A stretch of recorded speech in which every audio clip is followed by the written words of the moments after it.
হযরত সাইয়েদনা ওমর রাদিয়াল্লাহু আনহু পাহাড়ি রাস্তা দিয়ে হেঁটে যাচ্ছেন, হতে পারে ওয়াদি জিদ অথবা কোনো মদিনার উপত্যকা দিয়ে।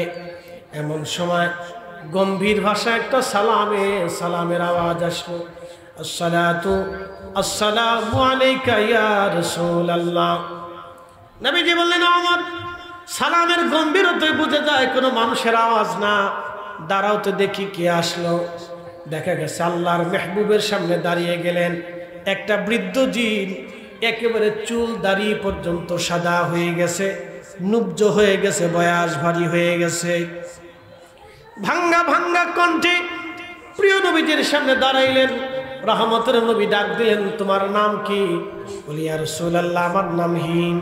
তোমার বাবার নাম কি? বলে, হাম। তার বাবার নাম কি? তার বাবার নাম তালখিস। তার বাবার নাম কি? তার বাবার নাম ইবলিস। তার বাবার নাম কি? তার বাবার নাম হাম। তার বাবার নাম তালখিস, তার বাবার নাম ইবলিস, ইবলিসের বাবার নাম খবিস। আল্লাহর নবীজি ডাক দিয়ে বললেন, হে শয়তান, তুমি কি আমার সাথে শয়তানি করার জন্য এসেছো হে জিন? জিন ডেকে বলেন, ইয়া রাসূলুল্লাহ, আমি ইবলিসের ঘরের নাতির ঘরের পুতি। একসাথে কথা, আল্লাহু আকবার। আমি শয়তানি করার জন্য আসি নাই নবীজি, আমি কালেমা পড়ে আপনার দরবারে কালেমা পড়ে মুসলমান হওয়ার জন্য আসছি। একসাথে বলবেন আল্লাহু আকবার। খালাকাল ইনসানা ওমা খালাকতুল জিন্না ওয়াল ইনসা। জিন এবং মানুষ দুইটা জাতির শরীয়ত আছে। আমাদের যেমন শরীয়ত, জিনদের জন্য একই রকম শরীয়ত। আমাদের শরীয়ত আছে, ওদের শরীয়ত আছে। আমাদের আলেম আছে, তাদেরও আলেম আছে। আমাদের হাফেজ আছে, তাদেরও হাফেজ আছে। এটা আলাদা জগৎ। জিনদের ব্যাপারে শুধুমাত্র একজন কিতাব লিখে গেছেন ইমাম আব্দুর রহমান জালালউদ্দিন আস-সুয়ুতি রাহিমাহুল্লাহ 700 বছর আগে। খুবই মনোযোগ দিয়ে শুনে যাবেন। আমাদের সংসার আছে, জিনেরও সংসার আছে। আমাদেরও বাচ্চা কাচ্চা আছে, তাদেরও বাচ্চা কাচ্চা আছে। আল্লাহু আকবার। এই জিন এসে বলেন, ইয়া রাসূলুল্লাহ, আমি কালেমা পড়ে মুসলমান হওয়ার জন্য আপনার কাছে আসছি। নবীজি বললেন, তাহলে শোনো, তোমাকে কালেমা পড়াবো। আল্লাহর মেহবুব নবী কালেমা পড়াইলেন। সূরা নাস, সূরা ফালাক, সূরা ইখলাস এবং সূরা কাফিরুন, 4টে সূরা নবীজি তাকে শিক্ষা দিয়ে বললেন, হে হিম, তুমি তোমার জাতির মধ্যে চলে যাও, কালেমার দাওয়াত তুমি তোমার জাতির মধ্যে দিয়ে দাও। তবে শোনো, তোমার তো বয়স অনেক দেখা যায় জিন, তোমার বয়স কত তুমি বলো। ওই জিন ডাক দিয়ে বলেন, ইয়া রাসূলুল্লাহ, আমার বয়স কত আমি বলতে পারবো না। তবে আদম আলাইহিস সালামের বেটা হাবিল আর কাবিল দুইজন যেই দিন সুন্দরী মহিলা আকলিমার জন্য মারামারি করেছিল, একজন আরেকজনকে খুন করেছিল, ইয়া রাসূলুল্লাহ, ইয়া হাবিবাল্লাহ, সেই দিন আমি পাহাড়ে পর্বতে দৌড়াদৌড়ি করে ঘুরে বেড়াই। আদম সফিউল্লাহর 2 সন্তান হাবিল আর কাবিল আকলিমা নামক এক সুন্দরী মহিলার জন্য, এই যে কয়েকদিন আগে দেখলাম খবরে, এক মহিলা, সারা পৃথিবীতে যত ঝামেলা দেখবেন বেশিরভাগ ঝামেলা নারীকে কেন্দ্র করে হয়। বাংলাদেশে যত মামলা হামলা দেখবেন তার বেশিরভাগ মামলা হামলা নারীকে কেন্দ্র করে হয়। কথা কন না কেন, ঠিক কিনা? বিরাট মুশকিল, বিরাট মুশকিল। আর যদি কারো ঘরে 2 বউ থাকে তো তার মতো জাল আর দুনিয়াতে নাই। নিম তিতা, তেঁতুল তিতা, তিতা পানের জ্বর, তার চাইতে অধিক তিতা 203-এর ঘর রে, 203-এর ঘর। দুনিয়ার থেকে যদি জাহান্নাম দেখতে চান তো 2-3টে বিয়ে করেন না, অসুবিধা নেই, করেন। যদি খুশি মনে চায় করেন, অসুবিধা নেই। না, সুযোগ আছে, আল্লাহ রুখসত দিচ্ছে, মাসনা সুলাসা রুবা 4টে পর্যন্ত করতে পারেন। কিন্তু আইন হচ্ছে, আল্লাহ বলছেন, যদি তুমি সীমানা রক্ষা করতে পারো, ইনসাফ প্রতিষ্ঠিত করতে পারো, তবে তুমি 4টে করতে পারো। আর যদি না পারো তো একটাই ভালো। ফারাফারি করে লাভ নাই তো। এই জাতির সাথে যুদ্ধ করতে গেলে পরাজিত হইতে হয়। কি কথা কর না কেন? না, এই জাতির সাথে যুদ্ধ করতে গেলে পরাজিত হইতে হবে। বিপদ আছে। আপনি যত বড় বুজুর্গ হন, বউ যদি আপনার বিরুদ্ধে মামলা করে থাকে, হুজুর মানে সুবিধার লোক না। কি কথা কর না কেন? ও হুজুর মানে সুবিধার লোক না, ফেরা আছে, ফেরা আছে। তো খুব ভালো করে শুনবেন, জিনদেরকে এবং মানুষদেরকে আল্লাহ সৃষ্টি করেছেন ইবাদত করার জন্য। এই জন্য জিনেদেরও শরীয়ত আছে। জিনেরা চলে গেল, যদিও মানব জাতির ভিতরে জিনেরা বাস করে না। জিনদেরকে আল্লাহ পাহাড়ে, পর্বতে, জঙ্গলে, সাগরে, নগরে পাঠিয়ে দিলেন আল্লাহ। মরুভূমির ভিতরে পরিত্যক্ত অঞ্চলে জিনদেরকে আল্লাহ পাঠাইলেন। এই জন্য জিনেরা আমাদের থেকে আল্লাহ তাদেরকে দূরে সরাই দিলেন। একবার আওয়াজ তুলে বলা যাবে কি মারহাবা? অসুবিধা নাই তো? ভাষাগত ঠিক আছে তো? আপনাদের আঞ্চলিক ভাষাটা আবার একটু অন্যরকম। সিলেটে গেলে আর এক রকম। হিতো বাসনা বালা শুনি বা হিতা খাইতার সকালেও খাইতা না বিয়েলেও খাইতা বউ করে বা। চট্টগ্রামে যদি যান তাহলে কি যে বলবে ও আপনি নিজেও ছাতা বুঝবেন না, খালি চাই দেখবেন যে এটা কি বাংলাদেশে আছি না কোন দেশে আছি। এক এক রকমের এক এক ভাষা, ভাষাগত টানে, সবই মায়ের ভাষা। মায়ের ভাষা সুন্দর, মা শিখেছে আমরা, এটা মার ভাষা। তো আল্লাহ মানুষ এবং জিন দুইটা জাতিকে সৃষ্টি করলেন আল্লাহর গোলামি করার জন্য। এই জন্য কোরআনের এক আয়াত আল্লাহ বলছেন, আমি আপনাদেরকে আরেকটু বুঝাচ্ছি। সূর্য কি আমাদের আইনে চলে না আল্লাহর আইনে চলে? আমাদের দেশের ঋতুর পরিবর্তন কি বৈজ্ঞানিক সূত্রে না আল্লাহর সূত্রে? আমাদের দেহের স্বাস্থ্য, ত্বক, চুল পাকাপাকি, অসুস্থতা, রোগ নিরাময়, এটা কি বিজ্ঞানের সূত্রে না আল্লাহর সূত্রে? আমাদের মৃত্যুটা কি বিজ্ঞানের সূত্রে না আল্লাহর সূত্রে? তাহলে আমাদের আছে কি আর আল্লাহর আছে কি আর বিজ্ঞানের আছে কি? বুঝেন নাই? প্রশ্ন জটিল, উত্তর সহজ। আমাদের আর বিজ্ঞানের কিছুই নাই, সব আল্লাহ। কি কথা কর না কেন? একসাথে বলে সব কাজ, সব কাজ। আরো জোরে বলে সব কাজ। চোখে আলোকে দিছে, যদি বন্ধ করে পৃথিবীর কেউ নাই আলো ফিরাবে। কথা ঠিক কিনা? বয়স ভারী হয়ে গেছে, চুল পেকে গেছে, ওনাকে জিজ্ঞেস করেন আপনার চুল দাড়ি যে সাদা হয়েছে আপনি ইচ্ছা করলে কালা বানান। কিয়ামত পর্যন্ত চেষ্টা করলেও আর সভাপতি সাহেবের দাড়ি কালা হবে না, কারণ বয়স শেষ। আমাদেরটা আস্তে আস্তে সাদা হচ্ছে। কিয়ামত পর্যন্ত যদি আল্লাহ হায়াত দেওয়ার চেষ্টা করি আমরা কালা বানাবো, আর সুযোগ হবে না। যে হায়াত চলে আসছে, যে বয়স এখন চলে আসছে, হাজার দামি খাবার যদি পুষ্টিকর খাবার আপনি খান, 25 বছর আমি ফরিদে আর ফিরে পাবো না। মনে রাখবেন, 17 বছর আমার আর ফিরে পাওয়ার সুযোগ নেই, চলে গেছে। এই জন্য অর্থ পাইয়া, বৃত্ত পাইয়া, ক্ষমতা পাইয়া, দুনিয়া পাইয়া, টাকা পাইয়া, বিদ্যা পাইয়া, বুদ্ধি পাইয়া, অনেক সম্পদের অধিকারী হইয়া যারা গর্ব অহংকার করে দুনিয়ার ভিতরে, এরাই হচ্ছে সবচেয়ে বড় বুকা। কথা বলেন ঠিক কিনা? অনেক বড় বুকা। যারা ব্যবসায়িক সমিতি আছেন, আপনারা মাহফিলটা করছেন, আমি জানি অনেক কষ্টের টাকা, ব্যবসার টাকা। সুন্দর করে বাগান ওনারা সাজাইছেন, কিসের জন্য? দোয়ার জন্য। কিন্তু ওনাদের জীবনে একটা বড় আফসোস আছে, বাকি যে নিছে অনেক আর ফেরত দেয় নাই। আম চলে, দুধ চলে, কলা চলে, তেল চলে, পাইকা চলে, কাপড় চলে, খাওয়ান চলে, ধান চলে, পাট চলে, সব চলে, এখানে দোকানদারের বাকি ফেরত চলে না।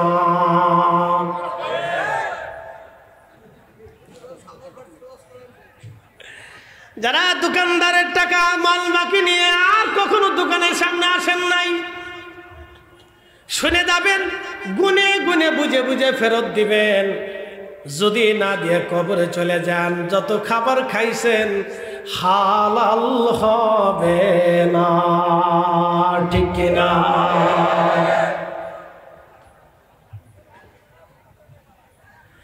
মুসলমান, খুব মনোযোগের সাথে কথাগুলি শুনবেন। আমি রমজানে ছাত্র বয়সে ঢাকাতে তারাবি পড়াইতাম। তো ব্যবসায়িকরা নামাজ পড়ার সুযোগ পেত না মসজিদে, তাদের একটা ব্যবসার টাইম আছে, পুরান ঢাকার ব্যবসা তো কাপড়ের ব্যবসা। তো শাসার দোকানে আমি বসে রয়েছি, এক পাওনাদার এসে বলতেছে, হাজি সাহেব আজকে তো আমার তাগাদা ছিল, টাকা দেওয়ার কথা।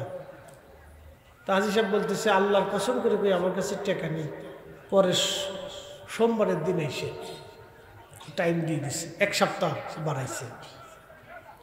তা আমি দোকানে বসে রয়েছি, ইফতারি টাইম আছে, তো কর্মচারী বলতেছে বেটা ইফতার নিয়ে আয়। তো ডয়ের টান দেওয়ার পরে দেখি ডয়ের ভিতরে লাখ লাখ টাকার বান্ডিল।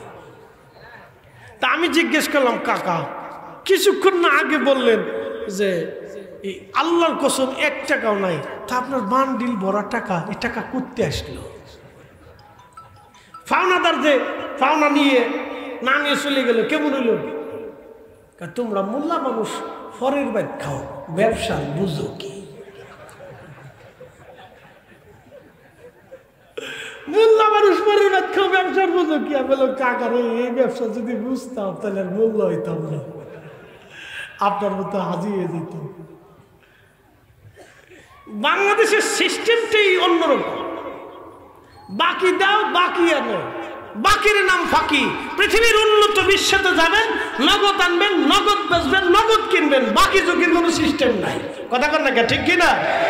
বাংলাদেশে শুধু একটা সিস্টেম, এই সিস্টেমটা বাংলাদেশ থেকে চিরতরের জন্য দাফন করার দরকার।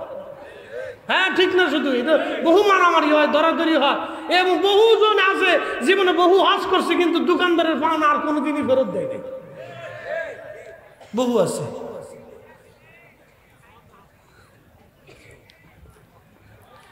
দই খাওয়াবাসী ভালো করে শুনে যাবেন।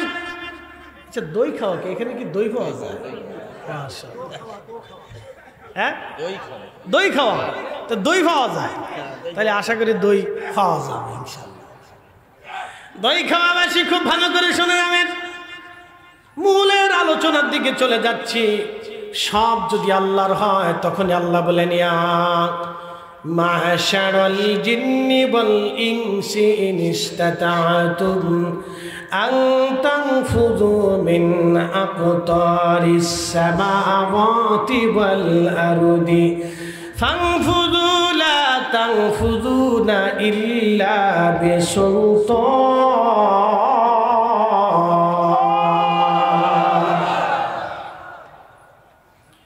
ইয়া মাশারাল জিন ওয়াল ইনস, হে জিন এবং মানবেরা, হে জিন এবং মানবেরা, কি সুন্দর কথা।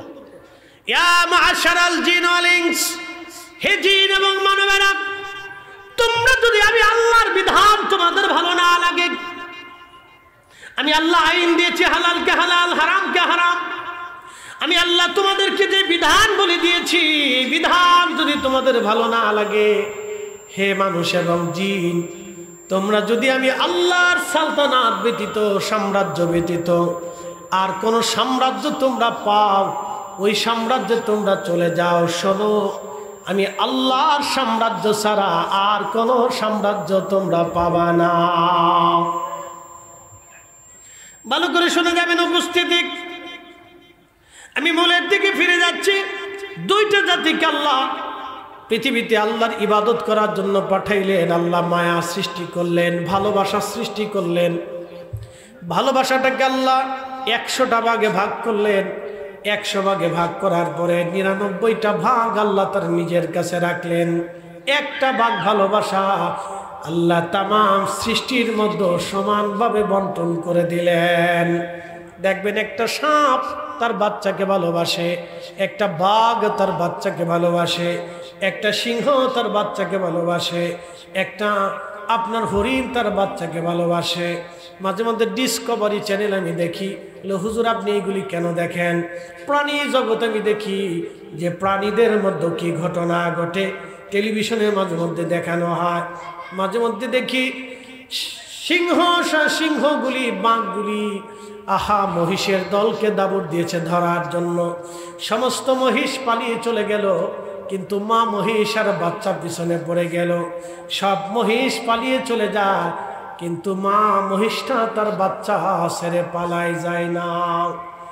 ওই বাচ্চাটাকে বাঁচানোর জন্য মা মহিষ বাঘের সাথে সিংহের সাথে লড়াই করতে থাকে, মারামারি করতে থাকে। যত সময় পর্যন্ত জীবন থাকে একটা মা সন্তান বাঁচানোর জন্য তত সময় পর্যন্ত লড়াই করে। একমাত্র মানবের ভিতরে এমনও মা আছে যারা সন্তান রেখে দিয়ে পরপুরুষেরা হাত ধরে তারা পালিয়ে চলে যায়।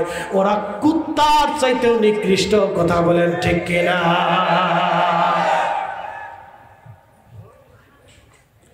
এমনও নারী আছে নিজের সন্তানকে হত্যা করে পরপুরুষের সাথে পালিয়ে চলে যায়। ওরা কুকুরের চাইতে নিকৃষ্ট, কুত্তার চাইতে শুয়োরের চাইতে নিকৃষ্ট। ওরা মানব নামের কলঙ্ক, মানুষ নামের কলঙ্ক। মানুষ হইয়া ভবেতে আসিয়া মানুষের করিলাম কি। দই খাওয়াবাসী ভালো করে শোনা যাবেন। একটা মা মহিষ নিজের জীবন উপেক্ষা করে বাচ্চাকে বাঁচানোর জন্য লড়াই করতে থাকে। আহা, এই দৃশ্য যদি আপনি দেখেন আপনার কলিজার ভিতরে ব্যথা লাগবে। কিন্তু না, একটা মা সন্তান বাঁচানোর জন্য লড়াই করে। এই জন্য আল্লাহ বললেন, বান্দারে আমার ইবাদত করবা, আমি ছাড়া আর কারো ইবাদত তুমি মনোযোগী হবে না। এরপরে আল্লাহ বললেন, বাধ্যতা করে দিলাম তোমাদের জন্য, ওয়াবিল ওয়ালিদাইনি ইহসানা। ওগো মা, তুমি এ ধরনের শ্রেষ্ঠ নিয়ামত, তোমারই পদতলে রয়েছে জান্নাত। গো মা, তুমি তোমারই পদতলে রয়েছে জান্নাত। এরপরে আল্লাহ আরো বললেন, আল্লাহ থামেন নাই। আল্লাহর কোরআন থেকে যদি আপনি বুঝেন আল্লাহ থামেন নাই। এরপরে আল্লাহ বলেন, ইম্মা ইয়াবলুগান্না ইনদাকাল কিবারা আহাদুহুমা আও কিলাহুমা ফালা তাকুল লাহুমা উফ। ইম্মা ইয়াবলুগান্না ইনদাকাল কিবার। হে মানব, হে বান্দা, তোমার পিতামাতা যদি বৃদ্ধ হয়ে যায়, বয়স হয়ে যায়, যুবক রে, আপনাদেরকে বলি মাঝে মধ্যে দেখবেন কিছু মুরব্বীরা চার দোকানে চুপচাপ বসে থাকে। কি কথা কন না কেন? কিছু মুরব্বীরা চার দোকানে চুপচাপ করে বসে থাকে, চার দোকানে চুপচাপ করে বসে থাকে। এ যুবক, আপনাকে বলি, যদি পয়সা করি কাছে থাকে, ওই মুরব্বী বাবাকে এক কাপ চা খাবেন, কিছু বিস্কিট কিনে দিবেন, অথবা বলবেন বাবা কিছু খাইতে মন চাইলে বলেন। কারণ ওই বৃদ্ধ বাবাটা কারো বাবা, হয়তো টাকার অভাবে দোকানে বসে আছে, দিন শেষে এক কাপ চা হয়তো তার বরাদ্দ হয়েছে। ছেলেটা দিন মজুরি করে পয়সা করে হয়তো দিতে পারে নাই, খেতে মন চায় কিন্তু পকেটে পয়সা নাই। নিজের বাবার মতো মনে করে এই মুরব্বীকে কিছু দোকান থেকে কিনে দিবেন, খুশির মনে এমন ভাবে আপনার জন্য দোয়া করে দিবে। বন্ধু আমার, এই দোয়া এমন ভাবে আসমানে কাজে লাগবে, জীবনে কোনোদিন রিজিকের কমতি আল্লাহ আপনাকে দেবে না। অনেক ভালো কাজ আছে, বেছে বেছে করতে পারেন, তা তো করবেন না, খালি বিড়ি খাবেন। কি কথা কর না কেন? একটা বিড়ির দাম কত? 10 টাকা। ধরেন তো বিড়ি সিগারেট, যদিও আগে তো নাম বিড়ি ছিল। একটা বিড়ির দাম 10 টাকা। প্রত্যেক দিন একজন কয়টা বিড়ি খায়? 10টাই ধরলাম। যারা বিড়ি খান শরম পায়ের না, আমি আপনাকে হিসাব দিতেছি না, লজ্জা দেবো না। আল্লাহ শরম দিতে নিষেধ করছেন। আল্লাহ উদউ ইলা সাবিলি রাব্বিকা বিল হিকমাতি ওয়া মাউইদাতিল হাসানা।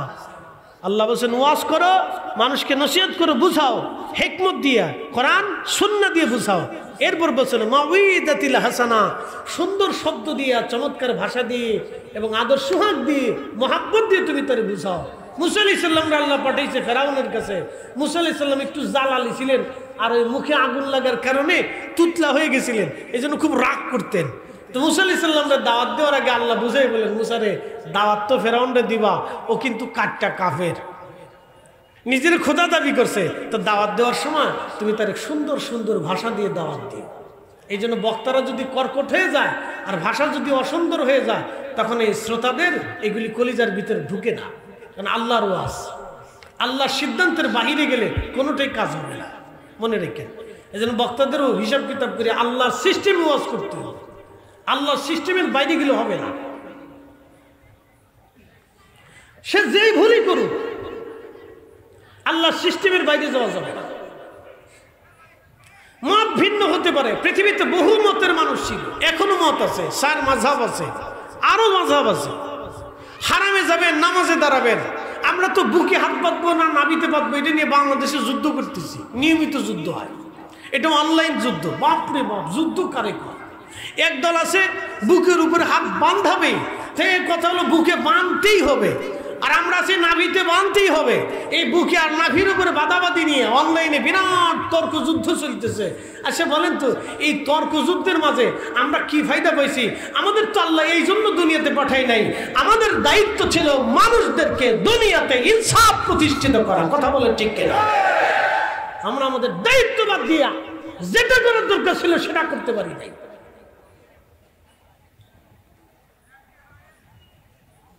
বাংলাদেশে প্রত্যেক বছরে শত শত নারী ধর্ষণের শিকার হয়, শত শত নারী ধর্ষণের শিকার হয়। কালকেও দেখলাম যে ঘরের ভিতরে ডাকাত দল ঢুকে সন্তানের গলার উপরে ছুরি ধরে মাকে পর্যায়ক্রমে তারা ধর্ষণ করেছে। এই শোনেন, এইভাবে যদি চলতে থাকে তাহলে আগামী দেশ আর রাষ্ট্র ধ্বংস হবে। ভালো করে শুনে যান, ভালো করে শুনে যান, এগুলি আমাদেরকে বন্ধ করতেই হবে। আল্লাহ আমাদের আলেমদেরকে দায়িত্ব দিয়েছেন এইগুলিকে দুনিয়ার থেকে ধ্বংস করে দেওয়া, বন্ধ করে দেওয়া। আমরা তা না করে বুকের উপর নাভির নিচে নিয়ে মারামারি করতেছি। কথা বলেন ঠিক কিনা? আপনি কল্পনা করতে পারবেন যে একজন ভাইয়ের বোনের ধর্ষিত হওয়ার পরে তার কলিজার ভিতরে কেমন ব্যথা লাগতে পারে? একটা মার একটা সন্তান যখন ধর্ষণের শিকার হয়, তো বাবার কলিজার ভিতরে কেমন ব্যথা লাগতে পারে? আমরা মূল কাজে নাই, খালি অকাজে যুক্ত আছে আর কি। শুনে যাবেন দই খাওয়াবাসী, ভালো করে বুঝে যান। রব্বুল আলামিন এখানে শেষ করেন। আল্লাহ বলেন, ইম্মা ইয়াবলুগান্না ইনদাকাল কিবার, বাবা মা যদি বুড়া হয়ে যায়, এরে যুবক তুমি এমন সুন্দরভাবে আচরণ করো যেন তোমার আচরণে বাবা মা উহু শব্দটা পর্যন্ত করে না বসে।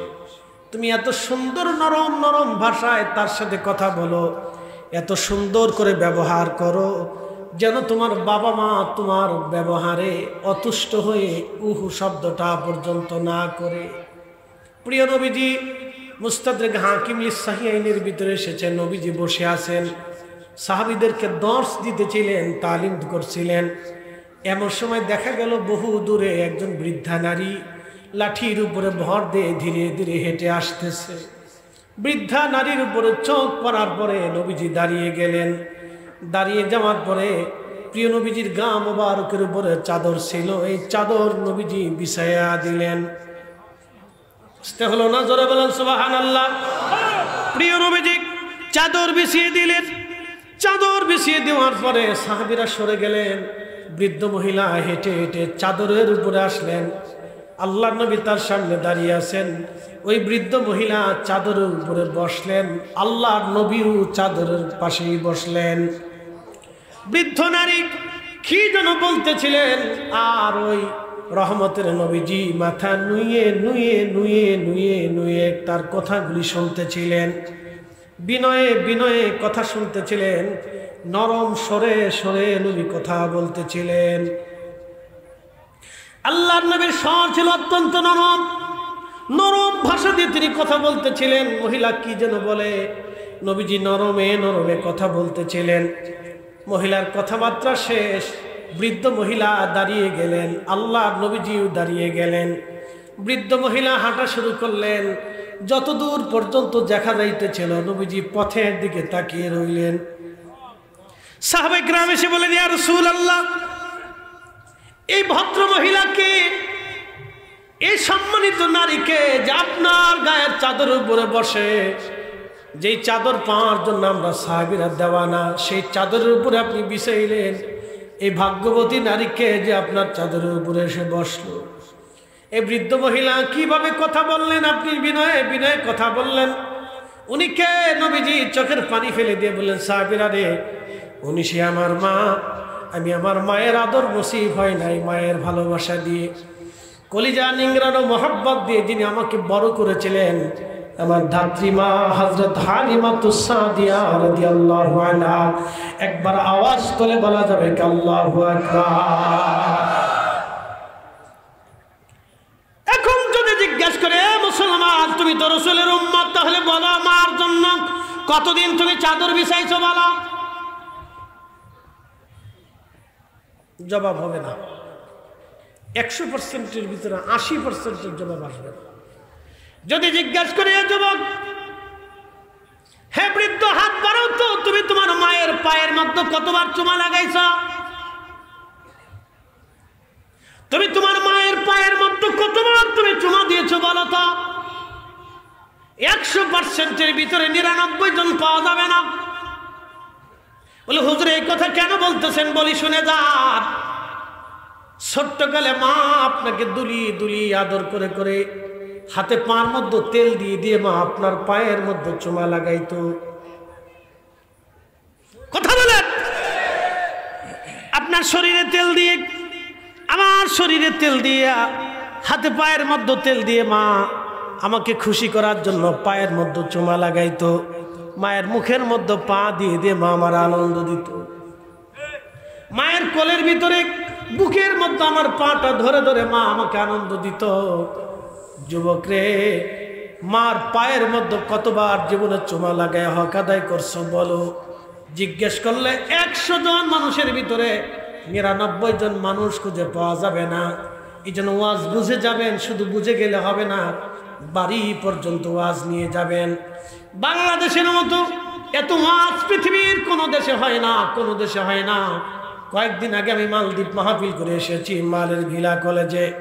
ভাইজান, মালের মাল ফুলে থেকে মালে মাঝখানে সুন্দর একটা সেতু আছে সাগরের উপরে, খুবই চমৎকার সুন্দর একটা দেশ। আমি মাহফিল করার পরে ছেলেরা বলল, হুজুর আসেন রাতের বেলা সাগরের পার থেকে ঘুরে আসি, ব্রিজের উপরে যাই, সুন্দর আবহাওয়া আসবে, সাগর সুন্দর দেখা যাবে। রাত্রিবেলা যাওয়ার সময় আমি হেঁটে হেঁটে গেলাম, রাস্তার পাশ দিয়ে বহু নারীরা হেঁটে হেঁটে যাচ্ছে। আমি বললাম, রাত 2টা বাজে, এখন এত রাতে মালে ফুলে মালের রাজধানীতে মেয়েরা হেঁটে যায়, কোনো পুরুষ কি তাদেরকে ধরে না? ছেলেগুলি বলল, হুজুর এটা বাংলাদেশ না, এটা মালদ্বীপ। হুজুর এটা উন্নত বিশ্ব। সারা রাত্র যদি কোনো নারী সারা রাজধানীর রাস্তাঘাট দিয়ে সাগরের পাড় দিয়ে হাঁটে, একটা ছেলেও তাকে ধরতে যাবে না, একটা যুবক তাকে ছবে না, তাকে জিজ্ঞাসাও পর্যন্ত করবে না। এদেশের আইন এত সুন্দর, একমাত্র বাংলাদেশে আপনার মেয়েটাকে, যুবতী মেয়েটাকে বুরকা পরায়াও যদি আপনি রাস্তায় রাত 8টার পরে ছেড়ে দেন, তাহলে বাড়ি পর্যন্ত আসবে, কোনো গ্যারান্টি পাওয়াটা বড় মুশকিল। এটার নাম বাংলাদেশ। কথা বলেন ঠিক কিনা? অথচ আমরা কোরআন পণ্য বলা জাতি লজ্জা করে আমাদের এই দৃশ্যগুলি দেখলে। আপনি জানতো ইউরোপে হাজার হাজার মেয়েরা রাস্তা দিয়ে হাঁটতেছে, কেউ জিজ্ঞাসাও করবে না। ওরা তো খাওয়ার আগে মদ খায়, খাওয়ার পরে মদ খায়, খাওয়ার ভিতরে মদ খায়। আর আমরা কোরআন পণ্য বলা জাতি, কালেমা গ্রহণ করলে বলা জাতি, এখনো ওজনে কম দেই, মালে ভেজাল দেই, খাবারে ফরমালিন দেই, এখনো পর্যন্ত আমরা দুধে ভেজাল দেই। কথা কর না কেন? আর ওদের দেশে মদে ভেজাল নাই না, ওরা মদেও ভেজাল দেয় না, আমরা দুধে ভেজাল দিই। মাঝে মধ্যে চিন্তা করি, ঢাকার শহরে দুধ খাই না বুড়িগঙ্গার পানি খাই, আল্লাহ জানে। হ্যাঁ, আপনি বুঝেন যে আমাদের ডিমোশন কত। অথচ বাংলাদেশের এক সিজনে সারা বাংলাদেশে যত মাহফিল, সেমিনার, ধর্মসভা হয়, তাফসীর মাহফিল হয়, ওয়াজ দোয়ার মাহফিল হয়, সালানা ইসলাহি জলসা, খাতমে বুখারী, খাতমে কোরআন মাহফিল, কত পরিমাণে বাংলাদেশে হয়। প্রত্যেক জুমাতে খতিব সাহেবরা প্রত্যেক জুমাতে বসে বসে ওয়াজ শোনায়, তারপরে এই জাতির হেদায়েত নাই, এরপরে মসজিদ থেকে জুতা চুরি করে নিয়ে যায়।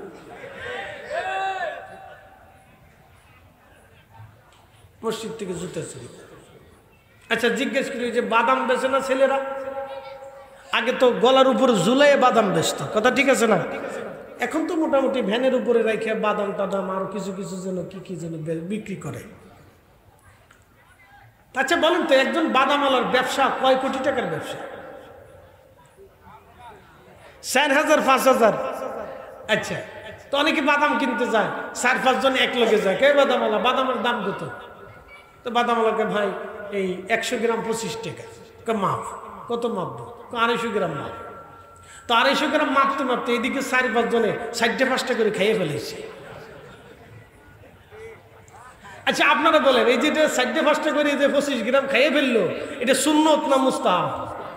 কোনটা কোন? আপনি বলেন, বলেন কোনটা? একসাথে বলেন, জোরে বলেন না, আরো জোরে বলেন। এই একটা বাদামের জন্য কিয়ামতের ময়দানে বাদামালার পিছনে দৌড়াইতে হবে। হ্যাঁ শুনে যাবেন, ওয়াজ শুনে যাবেন। এই জন্য রহমতের নবী সারা জিন্দগির চরিত্র ছিল, কোন সাহাবী কবরে দেওয়ার আগে আল্লাহ নবী জিজ্ঞেস করতেন তার ঋণ কি পরিমাণে আছে বলো। আমরা তো খালি আছি পারাবারের গুতাগুতি নিয়ে, মানুষ মরে যাওয়ার পরে কান দিব রে আব্বা রে, কিন্তু কোন ছেলে একটাবারও বলে না আব্বার ঋণ আছে এই পরিমাণে, আমি আসি, আমি ঋণ এখন মওকুফ করে দেব, আসেন যারা পাবেন নিয়ে যান, এই পরিমাণে আব্বার ঋণ আছে, অমুক অমুকে পাবে, একটা ছেলেও বলে না।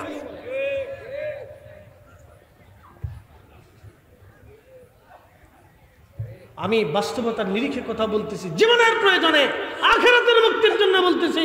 নামাজ ছেড়ে দিয়েছেন, সারা জীবনে এক ওয়াক্ত নামাজ পড়েন নাই, আল্লাহ ক্ষমা করবে, আল্লাহর ওয়াদা আছে। একটা রোজা রাখেন নাই, আল্লাহ মাফ করে দিবে, আল্লাহর ওয়াদা আছে। কিন্তু একজনের একটা বাদাম খাইয়েও যদি ঋণ মুক্ত না করিয়া কবরে চলে যান, ওই বাদামওয়ালা একটা বাদামের ঋণ মাফ না করা পর্যন্ত আপনাকে কিয়ামতের ময়দানে আল্লাহ নিজেও মাফ করবে না। মনে রেখেন, এই ওয়াজ তো জীবনে কখনো বুঝেন নাই, বুঝে যান আজকে, এটা বুঝে যাবেন। এই জন্য দোকানদারদের পাওনা যেটা আছে সেটা সুন্দর করে বুঝাই দিবেন। আর যারা ব্যবসায়িক আছেন, জীবনও মালে কোনোদিনও কম দিবেন না, জীবনও মালে কোনোদিন কম দিবেন না, কোনো কাস্টমার ঠকাবেন না। আপনার পাই হাত দিয়ে বলে যাই, কিয়ামতের ময়দানে কিন্তু আপনার দাঁড়ানোর কোনো জায়গা থাকবে না। কষ্ট হইতেছে আপনাদের মনে হয়? চলবে? একসাথে বলি তো আল্লাহু আকবার। আল্লাহু আকবার, লিল্লাহিল হামদু, বিসমিল্লাহির রাহমানির রাহিম।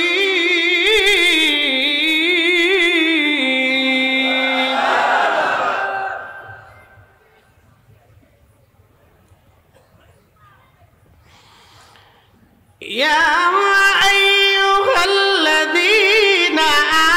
আমানুত্তাকুল্লাহা হাক্কা তুকাতিহি ওয়ালা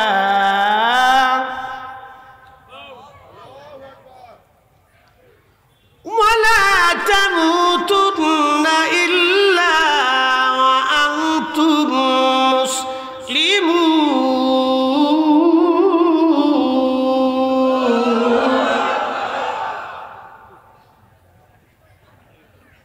হে ইমানদার, আমি আল্লাহকে ভয় করো, হাক্কা তুকাতিহি, ভয় করার মতো ভয় করো। শুধু ভয় না, ভয় করার মতো ভয় করে যাও।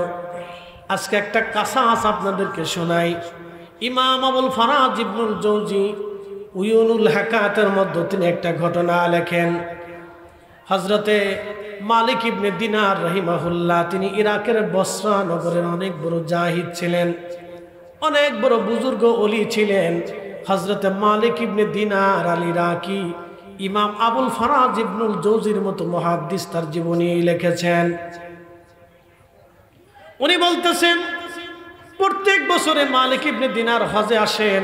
একটা বছরও তিনি হজে আসলেন, হজ করলেন। হজ শেষে রব্বুল আলামিনের কাবা ঘরে ধরে দোয়া করে বলেন, হে রব, আমি তো হজ করলাম, কিন্তু হজ কবুল হইল কিনা আপনি দয়া করে আমাকে একটু জানায় দেন। আল্লাহ, আমার হজ কবুল হইল কিনা আপনি আমাকে একটু জানান।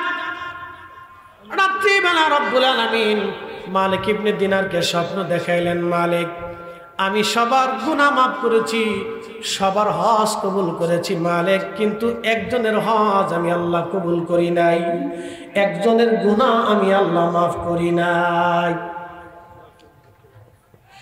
হযরত মালিক ইবনে দিনার চিন্তায় পড়ে গেলেন, রব্বুল আলামিন বলো কি, একজনের মাফ হলো না, সব হাজিদের মাফ হয়ে গেল। মনে রাখবেন, আরাফাতের ময়দানে হাজি যখন বসে দোয়া করে, দোয়া করতে দেরি হয়, হাজির জীবনের গুনাহ মাফ হতে দেরি হয় না।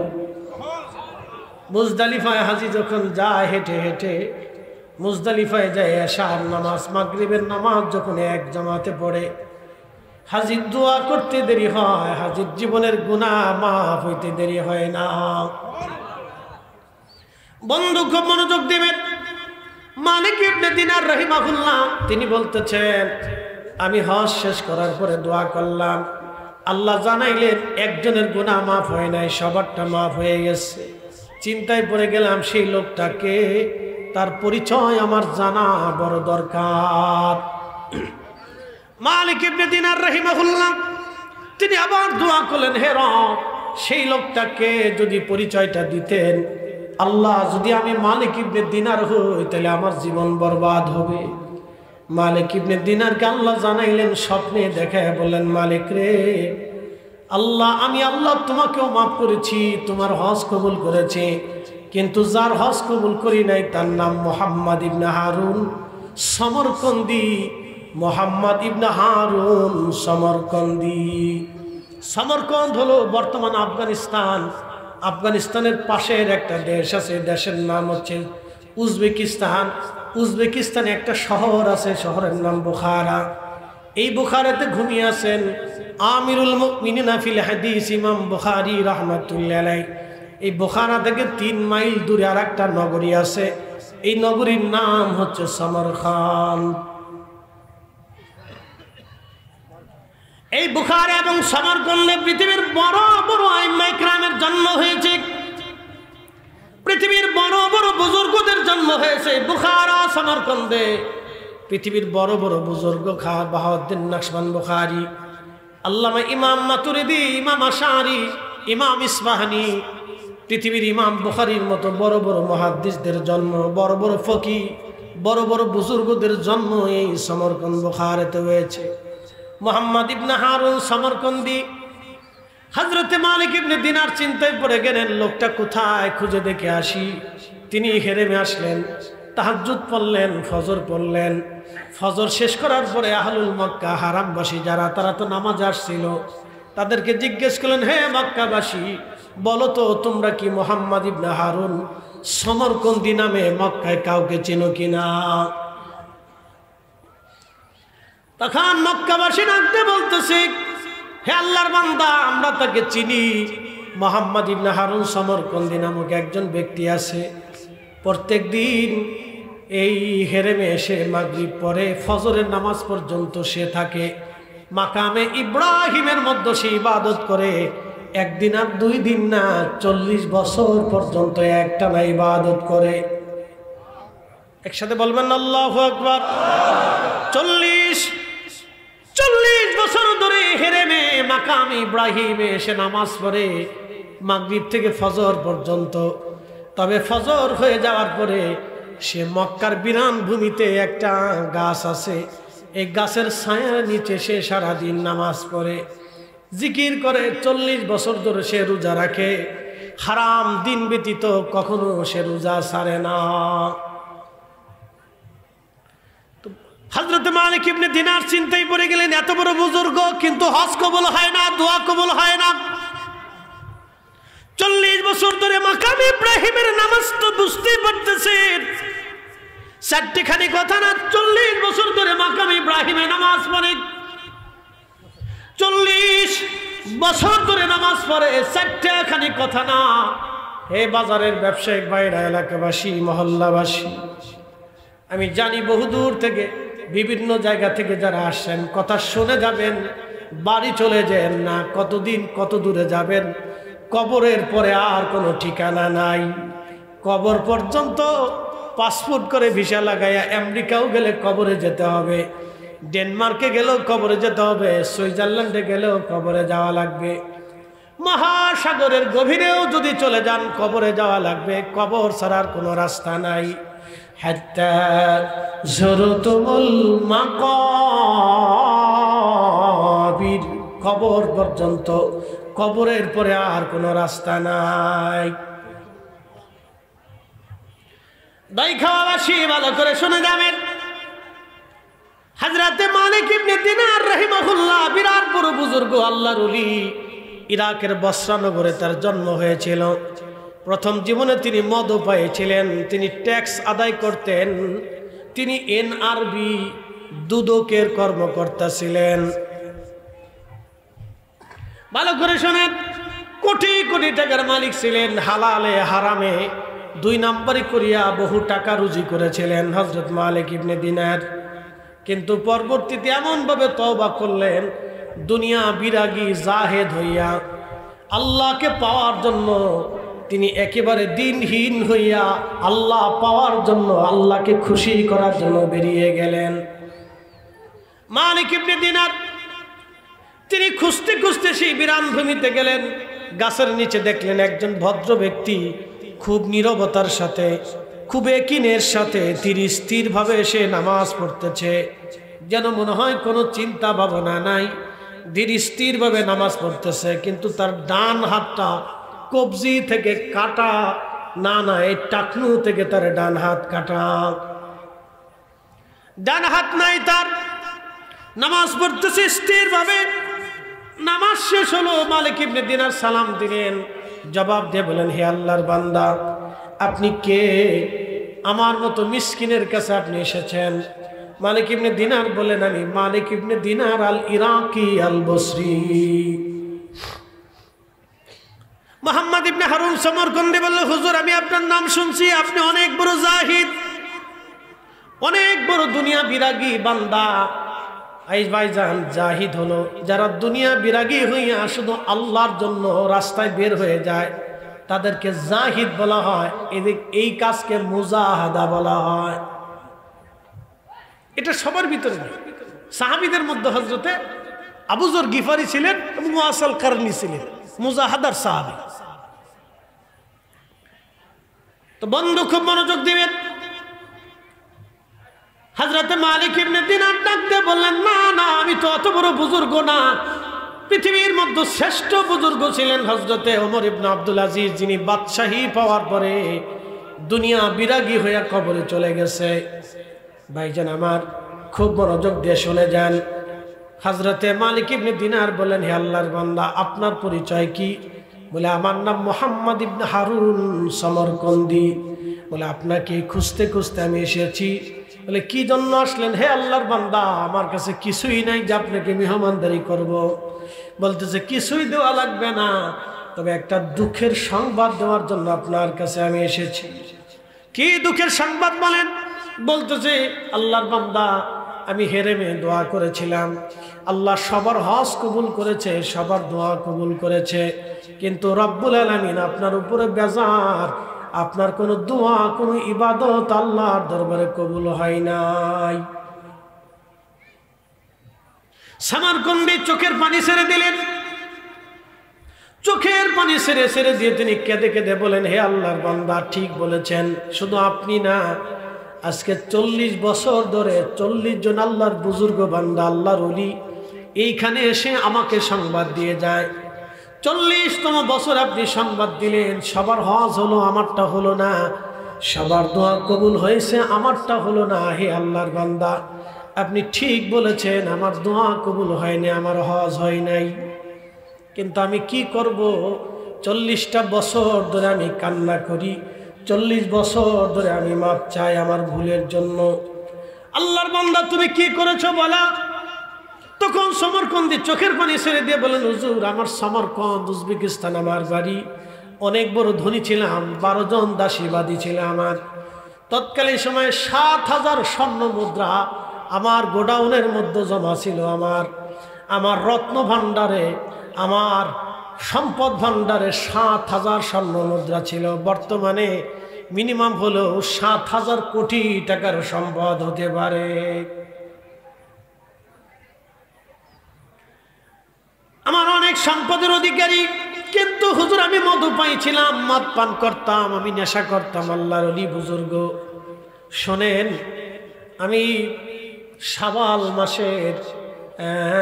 শাবান মাসের 30 তারিখ দিন যায় রাত, শাবানের 30 তারিখ দিন যায় রাত, এই রাত্রিবেলা আমি মদ পান করে বাড়ি আসতেছিলাম। মা উনুনে চুলার পাশে বসে বসে রুটি বানাইতেছিলেন। আমি মদ পান করে, অতিরিক্ত মদ খাওয়ার কারণে আমি নেশাগ্রস্ত হলাম, আমার দিশেহারা হয়ে গেলাম। মদ পান করে মাতলামি করে করে বাড়ি আসলাম। মা হাত ধরে বললেন, বেটা রে, রমজান আসতেছে, কত ছেলেরা, কত মায়েরা, কত মুসলমান রমজানের জন্য প্রস্তুতি নেয়, আর তুই কিনা আমার সন্তান হয়ে আজকে শাবানের শেষ রজনীতে, রমজানের আগে তুই কেন মদ পান করে বাড়ি আসছিস? কত সন্তান মরে যায়, তুই কি মরতে পারিস না? মা যখন এই কথা বলছে আমার রাগ এসে গেল। হুজুর, আমি ওই মাতলামি অবস্থায়, মাতাল অবস্থায় মাকে আঘাত করতে লাগলাম, মারতে লাগলাম। মা আমার হাত ধরে প্রতিবাদ করতেছিলেন, আমাকে আরো গালমন্দ করলেন, বকাঝকা করলেন। হুজুর যখন আমাকে বকাঝকা করলেন আল্লাহর ওলি, তখন রাগ আমার আরো বেশি এসে গেল, শয়তান আমাকে পেয়ে গেল। আমি আমার মাকে ধরে জাপটে ধরে নিয়ে মাকে উনুনে চুলার ভিতরে আগুনের মধ্যে আমি আমার মাকে ছেড়ে দিলাম। হুজুর, মাকে যখন আগুনের মধ্যে ছেড়ে দিলাম, আমার স্ত্রী আমাকে ধাক্কায় ধাক্কায় ঘরের মধ্যে নিয়ে গেল, দরজা লাগিয়ে দিল। আমি বেহুশ হয়ে সারা রাত পড়ে গেলাম। সকালবেলা মদের নেশা কেটে যাওয়ার পরে আমার ঘুম ভাঙলো। দরজা টান মেরে দেখি বাহির থেকে বন্ধ। স্ত্রীকে ডাক দিলাম, বিবি রে, ঘরের দরজা কেন বন্ধ? স্ত্রী কর্কশ ভাষায় বলল, স্বামী, তোমার মতো নাফরমানের সাথে আমি সংসার করব না। যেই ছেলে তার নিজের মাকে আগুনে পোড়ায় মারে, এই ছেলেকে কখনো বিশ্বাস করা যায় না। তুমি আমাকে আগুনে পুড়িয়ে মারতে পারো, তোমার মতো নাফরমানের সাথে আমি সংসার করব না। অবশ্যই আমি তোমাকে তালাক দেব, তুমি আমাকে তালাক দিয়ে দাও, আমি চলে যাব। আমি বললাম, বিবি বলিস কি? মাকে আমি কেন মারবো? বলে, কালকে তুমি নেশাগ্রস্ত অবস্থায় মাকে আগুনের মধ্যে পুড়িয়ে মেরে ফেলেছ। হুজুর, আমি দৌড়ায় গেলাম, যে দেখি আগুনে পুড়ে পুড়ে মার পুরা শরীরটা একেবারে কালো হয়ে মা উনুনে পড়ে আসছে। আহা, কি সর্বনাশ আমি করলাম! মাকে জড়িয়ে ধরে আগুন থেকে বের করে নিয়ে আসলাম। হুজুর, পাগলের মতো হয়ে গেলাম। হায় হায়, আমি করলাম কি সর্বনাশ করলাম! জিন্দেগির কত বড় ভুল আমি করলাম হুজুর। এরপরে আমি পাগল পাড়া হয়ে মাকে দাফন করলাম, কবরস্থ করলাম। স্ত্রীকে বললাম, তুমি যদি চলে যেতে চাও আমি তোমাকে তালাক দিয়ে দেব। হুজুর, আমার স্ত্রী তালাক দিয়ে দিলাম, বিবি চলে গেল। 12 জন দাসীবাদী ছিল, সব আমি আজাদ করে দিলাম, তারাও চলে গেল। হুজুর, 7,000 স্বর্ণ মুদ্রা ছিল। আমি 7,000 স্বর্ণ মুদ্রাগুলি গরিব মানুষদেরকে ডেকে ডেকে এনে দান করে দিলাম। যদি আল্লাহ আমাকে মাফ করে, তারপরও মন মানে না। যত সম্পদ ছিল গরিব মানুষ এনে দান করে দিলাম। যদি প্রভু আমাকে মাফ করে দেয়, তারপরও মন মানে না। আল্লাহর ওলি গো, যেই হাত দিয়ে আমি আমার মাকে আঘাত করেছিলাম হুজুর, দেখেন আমি বাম হাত দিয়ে কুড়াল দিয়ে কুপিয়ে আমার ডান হাত আমি কেটে ফেলে দিয়েছি। যদি আল্লাহ মাফ করে দেয়, তারপরও প্রভু মাফ করে নাই, আমি হারামে চলে আসছি। হারাম শরীফে শিখ মাকামে প্রাইভেট 40 বছর ধরে নামাজ পড়ি, 40 বছর ধরে ইবাদত করি, 40 বছর ধরে জিকির করি, খোদার ঘর ধরে ধরে আল্লাহর কাছে মাপ চাই, যদি আল্লাহ মাফ করে। 40 বার হজ করেছি, কতবার উমরা করেছি তার হিসাব নাই হুজুর। 40 বছর ধরে রোজা রাখি, প্রত্যেক দিন সামান্য খেজুর পানি খেয়ে বেঁচে থাকি। 40 দিন পর পর আমি একবার পেট ভরে খাবার খাই। বাকি দিনগুলি খেয়ে না খেয়ে আমার অর্ধবেলা অনাহারেই চলে। হুজুর, আমি এই বিরান ভূমিতে গাছের নিচে 40টা বছর ধরে দিনের ভাগে নামাজ পড়ি।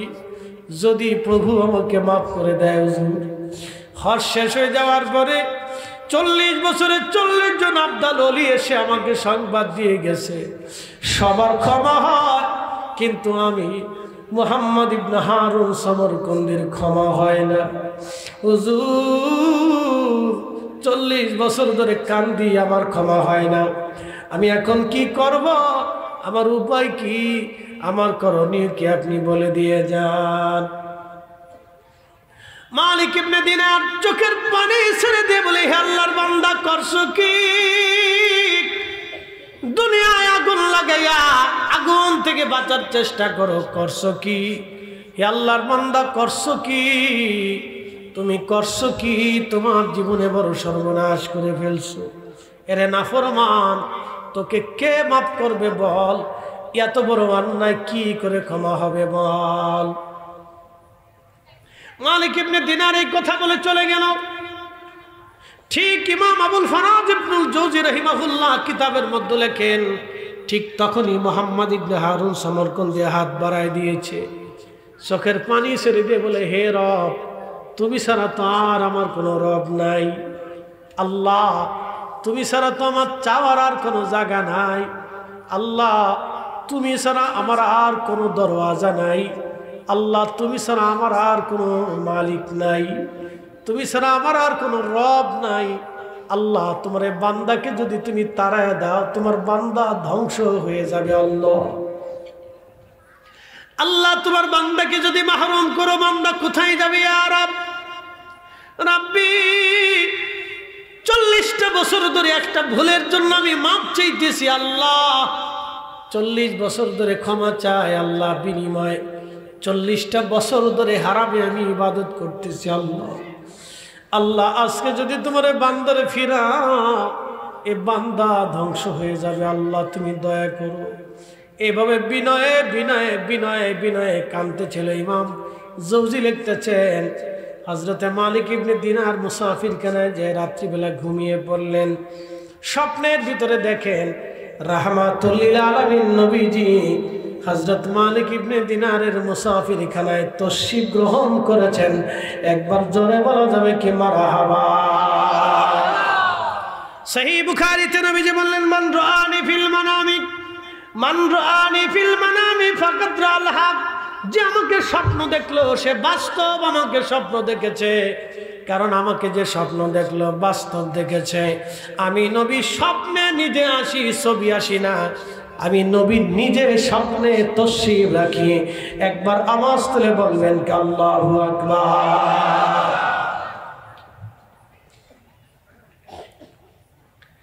আল্লাহর নবী এসে ডাক দিয়ে বলেন, হে মালিক, কে তোমাকে আমি আল্লাহর বান্দার রহমত থেকে, আল্লাহর রহমত থেকে বান্দাকে জুদা করতে অনুমতি দিছে বলো? হে মালিক, তুমি কেন বলছো আল্লাহ থেকে মাফ করবে না? এই কথা তুমি কেন বলছো মালিক? তোমাকে খোদার রহমত থেকে বান্দাকে জুদা করতে কে অনুমতি দিছে বলো?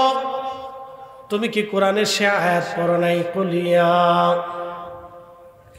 قل يا عبادي الذين اسرفوا على أنفسهم لا تقنطوا من رحمة الله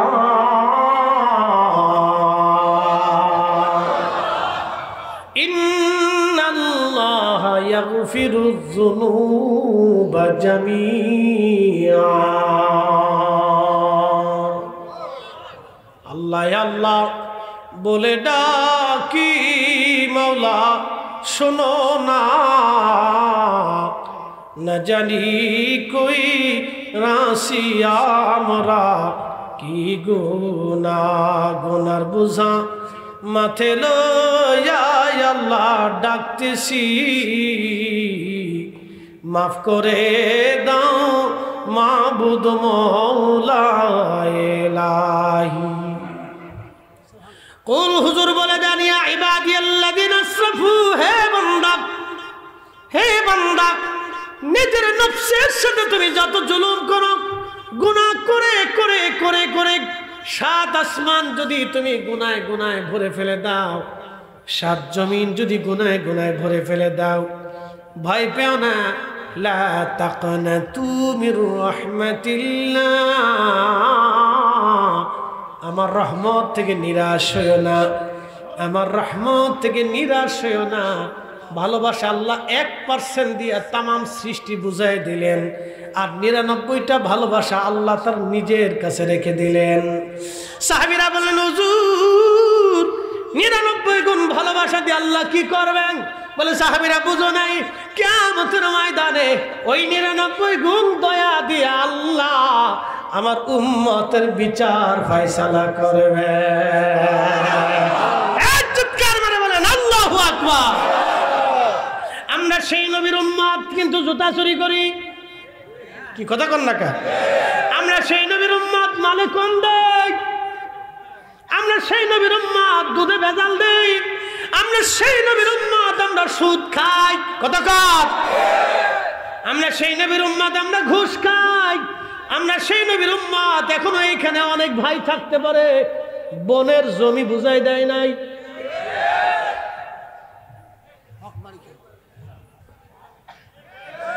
জোরে বলে, এখানে বহু ভাই আছে বনের জমি বুঝাই নাই। না, আমি ভাইকে নিন্দা করব না, গালিও দেব না, মন্দ বলবো না, ধমকও দেব না, কারণ আমার রব রহমত থেকে নিরাশ হতে বলে নাই। কি কথা কন না কেন? আমার ভাইয়ের এখনো সুযোগ। যারা বনের জমি বুঝান নাই, বুঝাই দেন। যারা ভাইয়ের জমি মাইরে খাওয়ার জন্য বাপের কাছ থেকে গোপনে সিগনেচার দিয়ে মাইরে দিয়েছেন, তারাও বুঝাই দেন। কি কথা কন না কেন?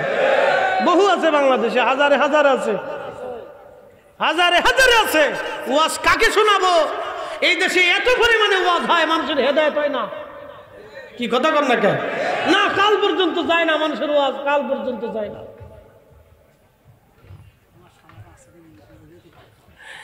মুসলমান ভালো করে শুনে যাবেন, দইখাবাসী, আমি আপনার মঙ্গলের জন্য কিয়ামতের চিন্তায় আমি কথাগুলি বলতেছি। আমি একজন দাঈ আল্লাহ, একজন দাঈ, মানুষদেরকে আল্লাহর দিকে আমি ডাকি। আমার মতো বহু দাঈ বাংলাদেশে আছে, তারা মানুষদেরকে আল্লাহর দিকে ডাকে।